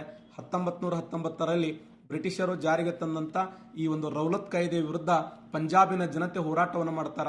ಯಾವ ಉದ್ದೇಶಕ್ಕಾಗಿ ಅಂದ್ರೆ ಬೈಸಾಖಿ ಉತ್ಸವನ ಆಚರಣೆ ಮಾಡುವಂಥ ಸಮಯದಲ್ಲಿ ಇಲ್ಲ ನಾವು ರೌಲತ್ ಕಾಯ್ದೆ ಜಾರಿಗೆ ತಂದೀವಿ ಅಂದಾಗ ಅವ್ರಂತಾರೆ ಅಲ್ಲಿ ಸಿಖ್ ಜನರು ಯಾರು ರೌಲತ್ ಕಾಯ್ದೆ ಹೆಚ್ಚಿರ್ಲೆ ಕೊಳ್ಳಿ ತೊಗೊಂಡು ಕಡ್ದು ಬಿಡಮ್ಮ ನಿಮ್ಮದು ಖಡ್ಗ ತೊಗೊಂಡು ಕಡಿತೀವಿ ಇಲ್ರಿ ಅಣ್ಣ ಅಂತ ಹೋಗಿ ಅಲ್ಲಿ ಜನರಲ್ ಡಯರ್ ಮತ್ತು ಮೈಕಲ್ ಒಡಿಯರ್ ಅನ್ನುವಂಥ ವ್ಯಕ್ತಿ ಹೇಳ್ತಾರೆ. ಅವರು ಬಂದು ಗುಂಡಿನ ದಾಳಿಯನ್ನು ಮಾಡಿದ್ರು. ಆ ಮಾತು ಬೇರೆ. ಒಟ್ಟಾರೆಯಾಗಿ ಬೈಸಾಖಿ ಉತ್ಸವ ಹೆಂಗೆ ನಮ್ಮಲ್ಲಿ ಕರ್ನಾಟಕ ರಾಜ್ಯದಲ್ಲಿ ನಾವು ದಸರಾ ಉತ್ಸವನ ಆಚರಣೆ ಮಾಡ್ತೀವಲ್ಲ ಆ ಥರ ಆ ಒಂದು ಪಂಜಾಬದಲ್ಲಿ ಬೈಸಾಖಿ ಉತ್ಸವ ಆಚರಣೆ ಮಾಡ್ತಾರೆ. ಇದು ಬಹಳ ಸರಿ ಎಕ್ಸಾಮ್ ಕ್ವಶನ್ ಕೇಳಿದ್ದು. ಇಲ್ಲಿ ಕಾಲ ಬೈಸಾಖಿ ಅನ್ನುವಂಥದ್ದು ಪಶ್ಚಿಮ ಬಂಗಾಳದಲ್ಲಿ ಬೀಸುವಂತ ಒಂದು ಸ್ಥಳೀಯ ಮಾರುತನೂ ಹೌದು. ಇದು ಬೇಸಿಗೆ ದಿನಮಾನಗಳಲ್ಲಿ ಪಡೆಯುವಂತ ಪರಿಸರಣದ ಮಳೆ ಅಂತ ಹೇಳಿ ನೋಡ್ತೀವಿ. ನೆಕ್ಸ್ಟ್, ಹಿಮಾಲಯವು ಸುಮಾರು ಎಷ್ಟು ಕಿಲೋಮೀಟರ್ ಹೈಟ್ ಇದೆ? ಹಿಮಾಲಯ ಪರ್ವತ ಸರಿಯಾದಂಥ ಉತ್ತರ 2500 ನೋಡಿ. ಅಂದಾಜಿನ ಪ್ರಕಾರ 2400 2400ರಿಂದ 2500 ಮೀಟರ್ ಎತ್ತರವಾಗಿದೆ. ಸರಿ, ಇದು ಉದ್ದ 2400ರಿಂದ 2600 ಕಿಲೋಮೀಟರ್ ಉದ್ದವಾಗಿದೆ. ಇಲ್ಲಿಂದ ಇಲ್ಲಿ ಅಂದ್ರೆ ಈ ಸಿಂಧೂ ನದಿ ಕಣಿವೆಯಿಂದ ಬ್ರಹ್ಮಪುತ್ರ ನದಿ ಕಣಿವೆಯವರೆಗೆ ನಂಗ ಪರ್ವತ ಅಂತ ಕರಿತೀವಿ. ನಂಗ ಪರ್ವತದಿಂದ ನಾಮ್ಚಾ ಬರುವಾದವರೆಗೆ, ನಂಗ ಪರ್ವತದಿಂದ ನಾಮ್ಚಾ ಬರುವಾದವರೆಗೆ 2400ರಿಂದ 2600 ಕಿಲೋಮೀಟರ್ ಉದ್ದವಾಗಿದ್ದು, ಹಿಮಾಲಯ ಪರ್ವತದ ಸಾಮಾನ್ಯ ಎತ್ತರ ಎಷ್ಟಿದೆ ಅಂತಂದ್ರೆ ಹೈಟ್ ಎಷ್ಟಿದೆ ಅಂತಂದ್ರೆ ಇದರ ಹೈಟ ಸುಮಾರು 7000ದಿಂದ 8000 ಮೀಟರ್ ಎತ್ತರವಾಗಿದೆ ನೋಡಿ. ಯಾಕಂದ್ರೆ ಪ್ರಪಂಚದ ಅತಿ ಎತ್ತರವಾದ ಶಿಖರಗಳು ಭಾರತ ದೇಶದಲ್ಲಿ ಕಂಡು ಬರ್ತವೆ. ಜಗತ್ತಿನ ಅತಿ ಎತ್ತರವಾದ ಶಿಖರಗಳಾಗಿರುವಂತ ವಿಶೇಷವಾಗಿ ಇವತ್ತೇನು ಮೌಂಟ್ ಎವರೆಸ್ಟ್ ಆಗಿರಬಹುದು, ಆಮೇಲೆ ಕಾಂಚನಜುಂಗ ಆಗಿರಬಹುದು, ಧವಳಗಿರಿ ಆಗಿರಬಹುದು, ಮಾನ್ಸಲು, ಚೊಯ್ಯು, ನಂಗ ಪರ್ವತ, ಅನ್ನಪೂರ್ಣ, ನಂದಾದೇವಿ ಇವೆಲ್ಲ ಪ್ರಪಂಚದ ಅತಿ ಎತ್ತರವಾದ ಶಿಖರಗಳೇ. ವಿಶೇಷವಾಗಿ ಜಗತ್ತಿನ ಅತಿ ಎತ್ತರವಾದ ಶಿಖರ ಅಂತಂದ್ರೆ ನಂಬರ್ 1 ಮೌಂಟ್ ಎವರೆಸ್ಟ್, ನೇಪಾಳ ದೇಶದಲ್ಲಿ ಕಂಡು ಬರ್ತದೆ. ಇದು 8848.86 ಮೀಟರ್ ಎತ್ತರವಾಗಿದೆ. ಪ್ರಪಂಚದ ಅತಿ ಎತ್ತರವಾದ ಎರಡನೇ ಶಿಖರ K2 ನಮ್ಮ ಭಾರತದಲ್ಲಿದೆ. K2 ಹೈಟ್ ಎಷ್ಟಿದೆ ಅಂದ್ರೆ 8611 ಮೀಟರ್ ಎತ್ತರವಾಗಿದೆ. ಪ್ರಪಂಚದ ಅತಿ ಎತ್ತರವಾದ ಮೂರನೇ ಶಿಖರ ಅಂದ್ರ ಕಾಂಚನಜುಂಗ. ಇದು ಹೈಟ್ ಎಷ್ಟಿದೆ ಅಂದ್ರ 8598 ಮೀಟರ್ ಎತ್ತರವಾಗಿದೆ. ಸಿಕ್ಕಿಂ ರಾಜ್ಯದಲ್ಲಿದೆ. ಇದು ಸಿಕ್ಕಿಂ ರಾಜ್ಯದಲ್ಲಿ K2 ಕಾರಾಕೋರಂ ಶ್ರೇಣಿಯಲ್ಲಿ ಕಂಡುಬರುವಂತ ಅತಿ ಎತ್ತರವಾದ ಶಿಖರ. ಇನ್ನ ನೇಪಾಳದ ಅತಿ ಎತ್ತರವಾದ ಶಿಖರ ಅಂದ್ರೆ ಮೌಂಟ್ ಎವರೆಸ್ಟ್. ನೇಪಾಳದ ಅತಿ ಎತ್ತರವಾದ ಶಿಖರ ಮೌಂಟ್ ಎವರೆಸ್ಟ್. ನೆಕ್ಸ್ಟ್ ಕ್ವಶನ್ ಅರ್ಥ ಆಯ್ತಾ? ಹಿಮಾಲಯ ಪರ್ವತಗಳು ವಾಟ್ ಟೈಪ್ ಆಫ್ ಮೌಂಟೇನ್ಸ್ ಅಂತ ಕೇಳ್ತಾನೆ. ಇವೊಂದು ಮಡಿಕೆ ಪರ್ವತಗಳು. ಯಾವ ಮಡಿಕೆ ಅಂತಂದ್ರ ಏಷ್ಯಾ ಖಂಡ ಮತ್ತು ಇಲ್ಲಿ ನೋಡಿ, ಇದು ಏಷ್ಯಾ ಖಂಡ ಮತ್ತು ಆಸ್ಟ್ರೇಲಿಯಾ ಖಂಡ. ಏಷ್ಯಾ ಖಂಡ ಮತ್ತು ಆಸ್ಟ್ರೇಲಿಯಾ ಖಂಡ. ಈ ಏಷ್ಯಾ ಖಂಡ ಮತ್ತು ಆಸ್ಟ್ರೇಲಿಯಾ ಖಂಡಗಳ ಸಂಕೋಚನೆಯಿಂದ ನಿರ್ಮಾಣಗೊಂಡ ಪರ್ವತಗಳೇ ಹಿಮಾಲಯ ಪರ್ವತಗಳು. ಏಷ್ಯಾ ಖಂಡ ಮತ್ತು ಆಸ್ಟ್ರೇಲಿಯಾ, ಏಷ್ಯಾ ಪ್ಲಸ್ ಯುರೋಪ ಖಂಡಗಳನ್ನು ಏನಂತ ಕರೀತಿದ್ರು? ಫಸ್ಟ್ ಯುರೇಷಿಯಾ ಅಂತ ಕರೀತಿದ್ರು. ಎರಡನ್ನು ಸೇರಿಸಿ ಯುರೇಷಿಯಾ ಅಂತ ಕರೀತಿದ್ರು. ಈ ಯುರೇಷಿಯಾ ಮತ್ತು ಆಫ್ರಿಕಾ ಖಂಡಗಳ ಸಂಕೋಚನೆಯಿಂದ ಆಲ್ಪ್ಸ್ ಪರ್ವತಗಳು ನಿರ್ಮಾಣಗೊಂಡವು. ಆಲ್ಪ್ಸ್ ಪರ್ವತಗಳು ಎಲ್ಲಿದಾವ ಅಂದ್ರೆ ಯುರೋಪ ಖಂಡದಲ್ಲಿ ಕಂಡು ಬರ್ತವೆ. ಓಕೆ, ಇನ್ನ ರಾಕಿ ಪರ್ವತಗಳು ಉತ್ತರ ಅಮೆರಿಕದಲ್ಲಿದಾವ. ರಾಕಿ ಪರ್ವತಗಳ ವಿಶೇಷ ಏನು ಅಂತಂದ್ರ ಉತ್ತರ ಅಮೆರಿಕ ಹಾಗೂ ಪೆಸಿಫಿಕ್ ಸಾಗರಗಳ ಸಂಕೋಚನೆಯಿಂದ ರಾಕಿ ಪರ್ವತಗಳ ನಿರ್ಮಾಣಗೊಂಡವು. ಕರೆಕ್ಟಾ? ಇನ್ನ ಆಂಡಿಸ್ ಪರ್ವತಗಳದ ನೋಡಿ. ಆಂಡಿಸ್ ಪರ್ವತಗಳು ಎಲ್ಲಿದಾವ ಅಂದ್ರೆ ದಕ್ಷಿಣ ಅಮೆರಿಕದಲ್ಲಿ ಕಂಡು ಬರ್ತಾವ. ಈ ದಕ್ಷಿಣ ಅಮೆರಿಕ ಹಾಗೂ ಪೆಸಿಫಿಕ್ ಸಾಗರಗಳ ಸಂಕೋಚನೆಯಿಂದ ಆಂಡಿಸ್ ಪರ್ವತಗಳು ನಿರ್ಮಾಣಗೊಂಡು ಪ್ರಪಂಚದಲ್ಲಿ 4 ಮಡಿಕೆ ಪರ್ವತಗಳದವ. ಅವು ಒಂದು ಹಿಮಾಲಯ ಪರ್ವತಗಳು, 2 ಆಲ್ಪ್ಸ್ ಪರ್ವತಗಳು, ರಾಕಿ ಪರ್ವತಗಳು, ಆಂಡಿಸ್ ಪರ್ವತಗಳು. ಜಗತ್ತಿನ ಅತಿ ಎತ್ತರವಾದ ಪರ್ವತ ಅಂದ್ರೆ ಹಿಮಾಲಯ, ಜಗತ್ತಿನ ಅತಿ ಉದ್ದವಾದ ಪರ್ವತ ಅಂದ್ರೆ ಆಂಡಿಸ್ ಪರ್ವತ, ಜಗತ್ತಿನ ತರುಣ ಮಡಿಕೆ ಪರ್ವತ ಅಂದ್ರ ಅದು ಹಿಮಾಲಯ ಪರ್ವತ ಅಂತ ಕರಿತೀವಿ. ಪ್ರಪಂಚದ ಅತ್ಯಂತ ಹಳೆಯ ಮಡಿಕೆ ಪರ್ವತ ಅಂತಂದ್ರ ಅರಾವಳಿ ಬೆಟ್ಟಗಳು ಅಷ್ಟೇ ಅಲ್ಲ, ಅಮೆರಿಕ ದೇಶದಲ್ಲಿ ಅಪಲೇಷಿಯನ್ ಬೆಟ್ಟಗಳು ಕೂಡ ಹಳೆಯ ಬೆಟ್ಟಗಳಾಗಿದ್ದಾವೆ. ಅಷ್ಟೇ ಅಲ್ಲದೆ ಆಫ್ರಿಕಾ ಖಂಡದಲ್ಲಿ ಅಟ್ಲಾಸ್ ಬೆಟ್ಟಗಳಂತದವ. ಈ ಅಟ್ಲಾಸ್ ಬೆಟ್ಟಗಳು ಕೂಡ ಇವೇನಪ್ಪ ಅಂದ್ರ ಮಡಿಕೆ ಪರ್ವತಗಳಾಗಿದ್ದಾವೆ, ನೆನಪಿಡಿ. ನೆಕ್ಸ್ಟ್ ಕ್ವಶನ್ ಮುಂದೆ ಹೋಗೋಣ. ಆಗಲಿ ಇದನ್ನು ಡಿಸ್ಕಸ್ ಮಾಡಿವಲ್ಲ. ದೊಡ್ಡ ಬೆಟ್ಟ ಶಿಖರ ಇದೆ. ದೊಡ್ಡ ಬೆಟ್ಟ ಅನ್ನುವಂಥ ಶಿಖರ ಎಲ್ಲಿ ಕಂಡು ಬರ್ತದ? ಆನೈಮಲೈ ಬೆಟ್ಟದಲ್ಲಿ ಕಂಡು ಬರ್ತದ, ಮಹೇಂದ್ರಗಿರಿಯಲ್ಲಿ ಕಂಡು ಬರ್ತದ, ನೀಲಗಿರಿ ಬೆಟ್ಟಗಳಲ್ಲಿ ಕಂಡು ಬರ್ತದ, ಶಿವರಾಯ್ಸ್ ಬೆಟ್ಟಗಳಲ್ಲಿ ಕಂಡು ಬರ್ತದ. ಆನ್ಸರ್ ಮಾಡಿ ನೋಡೋಣ. ದೊಡ್ಡ ಬೆಟ್ಟ ಅನ್ನುವಂಥದ್ದು, ದೊಡ್ಡ ಬೆಟ್ಟ ಇದು ದಕ್ಷಿಣ ಭಾರತದ ಅತಿ ಎತ್ತರವಾದ 2ನೇ ಶಿಖರವಾಗಿದೆ. 2637 ಮೀಟರ್ ಎತ್ತರವಾಗಿದೆ ಅಂತ ಹೇಳಿ ಆಗಲೇ ಹೇಳಿದ್ದೆ ನಿಮಗೆ. ಎಕ್ಸಲೆಂಟ್. ಅನಿತಾ ಚವಾಣ್, ಸಚಿನ್, ಯಲ್ಲಪ್ಪ, ಮೌಲ್ವಿ, ರುಕ್ಮಾ, ಪ್ರೀತಿ, ರಾಜೇಶ್ವರಿ, ವೇದಾ, ಶಿವಕುಮಾರ, ಜಗದೀಶ. ಎಸ್, ಸರಿಯಾದಂಥ ಉತ್ತರ ನೀಲಗಿರಿ ಬೆಟ್ಟಗಳು ನೋಡಿ. ಆಗಲೇ ಹೇಳಿದೆ ನಿಮಗೆ, ಪಶ್ಚಿಮ ಘಟ್ಟ ಹಾಗೂ ಪೂರ್ವ ಘಟ್ಟಗಳು ಸಂಧಿಸುವ ಸ್ಥಳ ಯಾವುದಂದ್ರ ನೀಲಗಿರಿ ಬೆಟ್ಟಗಳು. ಆ ನೀಲಗಿರಿ ಬೆಟ್ಟಗಳಲ್ಲಿ ಅತಿ ಎತ್ತರವಾಗಿರುವಂಥ ಶಿಖರ ಯಾವುದಂದ್ರ ದೊಡ್ಡ ಬೆಟ್ಟ. ಇದು ದಕ್ಷಿಣ ಭಾರತದ ಅತಿ ಎತ್ತರವಾಗಿರುವ 2ನೇ ಶಿಖರ ಅಂತ ಹೇಳಿ ನಾವು ನೋಡ್ತೀವಿ. Okay, next question.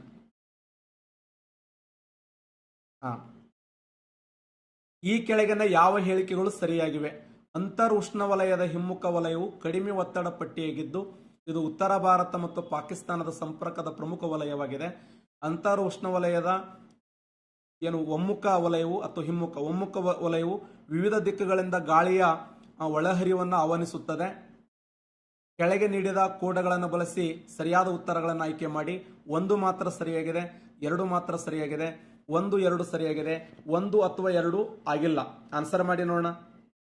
ಎಷ್ಟು ಜನ ಆನ್ಸರ್ ಮಾಡ್ತೀರಿ ನೋಡೋಣ.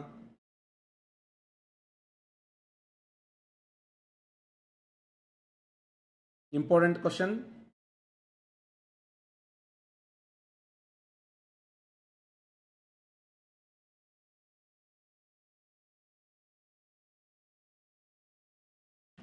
Very good, very good. ಸರಿಯಾದಂಥ ಉತ್ತರ ಎಕ್ಸಲೆಂಟ್. ಎಲ್ಲರೂ ಕರೆಕ್ಟ್ ಆನ್ಸರ್ ಮಾಡ್ತಾ ಇದ್ದೀರಿ, ಸೂಪರ್. ಸರಿಯಾದಂಥ ಉತ್ತರ 1 ಮಾತ್ರ ಸರಿಯಾಗಿದೆ ನೋಡಿ, 1 ಮಾತ್ರ ಸರಿಯಾಗಿದೆ. ಅಂತರ್ ಉಷ್ಣವಲಯದ ಒಮ್ಮುಖ ವಲಯವು ಕಡಿಮೆ ಒತ್ತಡ ಪಟ್ಟಿಯಾಗಿದ್ದು ಇದು ಉತ್ತರ ಭಾರತ ಮತ್ತು ಪಾಕಿಸ್ತಾನದ ಸಂಪರ್ಕದ ಪ್ರಮುಖ ವಲಯವಾಗಿದೆ. ಕರೆಕ್ಟ್ ಆನ್ಸರ್ 1 ಮಾತ್ರ ಸರಿ. ಇದು ಅಂತರ್ ಉಷ್ಣವಲಯದ ಒಮ್ಮುಖ ವಲಯವು ವಿವಿಧ ದಿಕ್ಕುಗಳ ಗಾಳಿಯಿಂದ ಹೊರಹರಿಯವಲ್ಲ. ಆಕ್ಚುಲಿ ಟ್ರಾಫಿಕ್ ಆಫ್ ಕ್ಯಾನ್ಸರ್ ಅಂತ ಕರಿತೀವಲ್ಲ, ಅಲ್ಲಿ ಸಂಧಿಸ್ತದ ಅಷ್ಟೇ. ಟ್ರಾಫಿಕ್ ಆಫ್ ಕ್ಯಾನ್ಸರ್ ಅಂತಿದೆಯಲ್ಲ. ಸರಿಯಾದಂಥ ಉತ್ತರ ಎ ಮಾತ್ರ ಸರಿ ನೋಡಿ, ಎ ಮಾತ್ರ ಸರಿಯಾಗಿದೆ. ಅಂತರ್ ಉಷ್ಣವಲಯದ ಹಿಮ್ಮುಖ ವಲಯವು ಕಡಿಮೆ ಒತ್ತಡ ಪಟ್ಟಿಯಾಗಿದ್ದು ಇದು ಉತ್ತರ ಭಾರತ ಮತ್ತು ಪಾಕಿಸ್ತಾನದ ಸಂಪರ್ಕದ ಪ್ರಮುಖ ವಲಯವಾಗಿದೆ. ಸರಿ ಉತ್ತರ ಎ ಮಾತ್ರ ಸರಿ. ಇಲ್ಲಿ ರಾಂಗ್ ಯಾವುದಂತಂದ್ರೆ 1, 2 ಅಂತ ಏನು ಕೊಟ್ಟಿರಲ್ಲ, ರಾಂಗ್. ನೆಕ್ಸ್ಟ್, ಕೆಳಗಿನ ಹೇಳಿಕೆಗಳನ್ನು ಪರಿಗಣಿಸಿ. ಕರಾವಳಿ ಪ್ರದೇಶದಲ್ಲಿ ರಾತ್ರಿ ಸಮಯದಲ್ಲಿ ಭೂಮಿ ತಂಗಾಳಿ ಸಮುದ್ರಕ್ಕೆ ಬೀಸುತ್ತದೆ. ಕರಾವಳಿ ಪ್ರದೇಶದಲ್ಲಿ ರಾತ್ರಿಯ ಸಮಯದಲ್ಲಿ ಭೂಮಿಯು ತಂಗಾಳಿ ಸಮುದ್ರಕ್ಕೆ ಬೀಸುತ್ತದೆ. ಕರಾವಳಿ ಪ್ರದೇಶದಲ್ಲಿ ರಾತ್ರಿ ಸಮಯದಲ್ಲಿ ಸಮುದ್ರದ ಮೇಲಿನ ಗಾಳಿಯು ಭೂಮಿಯ ಮೇಲಿನ ಗಾಳಿಗಿಂತ ಬೆಚ್ಚಗಿರುತ್ತದೆ. 1 ಮಾತ್ರ ಸರಿ, ಕೇವಲ 2 ಮಾತ್ರ ಸರಿ, 1 ಮತ್ತು 2 ಸರಿ, 1 ಅಥವಾ 2 ಆಗಿಲ್ಲ. ಆನ್ಸರ್ ಮಾಡಿ ನೋಡೋಣ.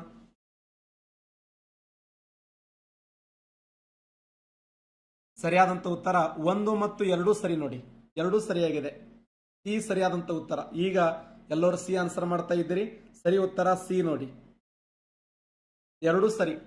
ಕರಾವಳಿ ಪ್ರದೇಶದಲ್ಲಿ ರಾತ್ರಿ ಸಮಯದಲ್ಲಿ ಭೂಮಿಯ ತಂಗಾಳಿ ಸಮುದ್ರಕ್ಕೆ ಬೀಸುತ್ತದೆ. ಭೂಮಿಯ ತಂಗಾಳಿ ಸಮುದ್ರಕ್ಕೆ ಬೀಸುತ್ತದೆ.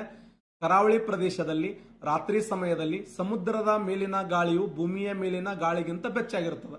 ಕರೆಕ್ಟ್ ಅಲ್ಲ? ನಮ್ಮ ಭೂಮಿಯ ಲಕ್ಷಣ ಏನು ಅಂತಂದ್ರೆ ಬೇಗನೆ ಕಾಯ್ತದೆ, ಬೇಗನೆ ಆರ್ತದೆ. ಆದ್ರೆ ನೀರಿನ ಹಂಗಲ್ಲ. ನೀರಿನ ಲಕ್ಷಣ ಏನಂದ್ರೆ ನಿಧಾನವಾಗಿ ಕಾಯ್ತದ, ನಿಧಾನವಾಗಿ ತಂಪಾಗ್ತದೆ. ಅದಕ್ಕೆ ಸಮುದ್ರ ರಾತ್ರಿ ಸಮಯದಲ್ಲಿ ಬೆಚ್ಚಗೆ ಇರ್ತದೆ. ಯಾಕೆ ಬೆಚ್ಚಗೆ ಇರ್ತದೆ ಅಂದ್ರೆ ಮಧ್ಯಾಹ್ನ 12 ಗಂಟೆಯಿಂದ ಸಾಯಂಕಾಲ 4-5 ಗಂಟೆವರೆಗೆ ಸೂರ್ಯನ ಕಿರಣಗಳನ್ನು ಪಡ್ಕೊಂಡು ಅದು ನೀರು ಬೆಚ್ಚಗೆ ಇರ್ತದ. ಆ ನೀರು ಬೆಚ್ಚಗಿರುವುದರಿಂದ ಸಾಮಾನ್ಯವಾಗಿ ನೀರು ಬೆಚ್ಚಗಿರುವುದರಿಂದ ಇಲ್ಲಿ ಬೆಚ್ಚನೆಯ ಗಾಳಿ ಇರ್ತದ. ನಮ್ಮ ಭೂಮಿ ಹಂಗಲ್ಲ. ಭೂಮಿಯ ವಿಶೇಷ ಏನಂದ್ರೆ ಮುಂಜಾನೆ 12 ಗಂಟೆಯಿಂದ 2-3 ಗಂಟೆವರೆಗೆ ಕಾದ ಬಿಡ್ತದ. ಮುಂದೆ 5, 6, 7, 8, 9 ಅನ್ನೋದ್ರ ತಂಪಾಗ್ತದ. ಅದಕ್ಕೆ ತಂಪಾದ ಗಾಳಿ ಏನು ಮಾಡ್ತದ ಅಂದ್ರೆ ಭೂಮಿಯಿಂದ ಸಮುದ್ರ ಕಡೆ ಬೀಸ್ತದ. ಇದು 1ನೇ ಪಾಯಿಂಟ್ ಕರೆಕ್ಟ್ ಇದೆ. ರಾತ್ರಿ ಸಮಯದಲ್ಲಿ ಭೂಮಿಯ ತಂಗಾಳಿ ಸಮುದ್ರಕ್ಕೆ ಬೀಸುತ್ತದೆ. ಹೌದಾ? ರಾತ್ರಿ ಸಮಯದಲ್ಲಿ ಸಮುದ್ರದ ಮೇಲಿನ ಗಾಳಿಯು ಭೂಮಿಯ ಮೇಲಿನ ಗಾಳಿಗಿಂತ ಬೆಚ್ಚಗಿರ್ತದ. ಬೆಚ್ಚಗಿರುತ್ತೆ ಅಂದ್ರೆ ಬಿಸಿಯಾಗಿರುವಂತ ನೀರು ಇರ್ತದ, ಕರೆಕ್ಟ್ ಇದೆ. ಆ ಎರಡೂ ಹೇಳಿಕೆಗಳು ಸರಿಯಾಗಿವೆ. ಇವೆಲ್ಲ KPSC ಏನು 2011ರಲ್ಲಿ ಕೇಳಿದಂತ ಪ್ರಶ್ನೆ, ಇಂಪಾರ್ಟೆಂಟ್ ಆಗಿರುವಂತ ಪ್ರಶ್ನೆ. ಇಲ್ಲಿ ಇನ್ನ ಎ ಮತ್ತು ಬಿ ಅಂತ ಕೊಟ್ಟಿಲ್ಲ ಅವನು. ಎ ಸರಿಯಾಗಿದೆ, ಬಿ ಸರಿಯಾಗಿದೆ, AB ಸರಿಯಾಗಿದೆ, ಮೇಲಿನ ಎಲ್ಲವೂ ಸರಿಯಾಗಿದೆ. ನಾವು ಎಕ್ಸಾಮ್ ಹಾಲಿಗೆ ಬಂದಿದ್ದೆ, ತಪ್ಪಾಗಿದೆ ನೋಡಿ. ಅಂಡೋಮಾನ್ ನಿಕೋಬಾರ ದ್ವೀಪಗಳಿಗೆ ಸಂಬಂಧಪಟ್ಟ ಹೇಳಿಕೆಗಳನ್ನು ಪರಿಗಣಿಸಿ. ಅಂಡೋಮಾನ್ ನಿಕೋಬಾರ ದ್ವೀಪಗಳಿಗೆ ಸಂಬಂಧಪಟ್ಟ ಹೇಳಿಕೆಗಳನ್ನು ಪರಿಗಣಿಸಿ. ಇದು ಸಮಭಾಜಕ ಹವಾಮಾನವನ್ನು ಹೊಂದಿದೆ. ಸಮಭಾಜಕ ಹವಾಮಾನವನ್ನು ಹೊಂದಿದೆ. ಜ್ವಾಲಾಮುಖಿ ಇರುವ ಏಕೈಕ ಸ್ಥಳ, ಭಾರತದಲ್ಲಿ ಹವಳದ ಹಾಸಿಗೆ ಕಂಡುಬರುವ ಏಕೈಕ ಸ್ಥಳ. ಇದು ಏನು ಮೇಲಿನ ಹೇಳಿಕೆಗಳನ್ನು ಪರಿಗಣಿಸಿ 1, 2, 3 ಸರಿಯಾಗಿದೆ. 1 ಮತ್ತು 2 ಮಾತ್ರ ಸರಿಯಾಗಿದೆ. 2 ಮತ್ತು 3 ಮಾತ್ರ ಸರಿಯಾಗಿದೆ. 1 ಮಾತ್ರ ಸರಿಯಾಗಿದೆ. ಆನ್ಸರ್ ಮಾಡಿ, ವೆರಿ ಇಂಪಾರ್ಟೆಂಟ್. ಅಂಡೋಮಾನ್ ಮತ್ತು ನಿಕೋಬಾರ್ ದ್ವೀಪಗಳಿಗೆ ಸಂಬಂಧಪಟ್ಟಂತ ಹೇಳಿಕೆಗಳನ್ನು ಪರಿಗಣಿಸಿ. ನಮ್ಮ ಮಂದಿ ಎಲ್ಲ ಪೊಲೀಸ್ ಮಂದಿ ಭಾಳ ಅದ್ರಾಗ, ಇವಕ್ಕೆಲ್ಲ ವಜ್ಜೋಗಿ ಬಿಡ್ತಾವ ದಗದ. ಆಯ್ತು, ನಾನು ಭಾಳ ಸಮಾಧಾನ ಹೇಳ್ತೀನಿ, ಒಟ್ಟ ತಲೆ ಕೆಡಿಸ್ಕೋಬೇಡ್ರಿ. 1, 2, 3 ಸರಿಯಾಗಿ ಹಾಕ್ತಾರ ನೋಡು. ನೋಡಿ ಆನ್ಸರ್ ಮಾಡಿ, ತಪ್ಪು ಹಾಕ್ಬೇಡ್ರಿ. ಸರಿ ಉತ್ತರ 1, 2 ಮಾತ್ರ ಸರಿಯಾಗಿದೆ ನೋಡಿ. ಯಾಕಂದ್ರ ಈ ಅಂಡೋಮಾನ್ ನಿಕೋಬಾರ್ ಅನ್ನುವಂಥದ್ದು ಹವಳದ ದ್ವೀಪಗಳಲ್ಲ. ಇವು ಎಂಥ ದ್ವೀಪಗಳಂತಂದ್ರ ಇವು ಸಮಭಾಜಕ ಹವಾಮಾನದಲ್ಲಿದೆ, ಕರೆಕ್ಟ್ ಇದೆ. ಆಮೇಲೆ ಇದು ಜ್ವಾಲಾಮುಖಿಯಿಂದ ನಿರ್ಮಾಣಗೊಂಡದ. ಇದು ನೋಡಿ ದಕ್ಷಿಣ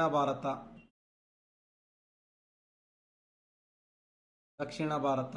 ಓಕೆ, ಇದು ಉತ್ತರ ಅಂಡೋಮಾನ್, ಮಧ್ಯ ಅಂಡೋಮಾನ್, ದಕ್ಷಿಣ ಅಂಡೋಮಾನ್, ಚಿಕ್ಕ Andaman, car Nicobar, little Nicobar, great Nicobar. ಈ ಅಂಡೋಮಾನ್ ಮತ್ತು ನಿಕೋಬಾರ್ಗಳನ್ನು ಬೇರ್ಪಡಿಸುವ ಕಾಲುವೆ ಯಾವುದಂದ್ರ 10 ಡಿಗ್ರಿ ಚಾನಲ್. ಅಂಡೋಮಾನ್ ನಿಕೋಬಾರ್ಗಳನ್ನು ಬೇರ್ಪಡಿಸುವ ಕಾಲುವೆ 10 ಡಿಗ್ರಿ ಚಾನಲ್. ಹಾಗಾದ್ರೆ ದಕ್ಷಿಣ ಅಂಡೋಮಾನ್ ಹಾಗೂ ಚಿಕ್ಕ ಅಂಡೋಮಾನ್ಗಳನ್ನು ಬೇರ್ಪಡಿಸುವ ಕಾಲುವೆ ಡೆಂಕನ್ ಪ್ಯಾಸೇಜ್. ಏನು ದಕ್ಷಿಣ ಅಂಡೋಮಾನ್ ಹಾಗೂ ಚಿಕ್ಕ ಅಂಡೋಮಾನ್ಗಳನ್ನು ಬೇರ್ಪಡಿಸುವ ಕಾಲುವೆ ಯಾವುದಂದ್ರ ಡೆಂಕನ್ ಪ್ಯಾಸೇಜ್.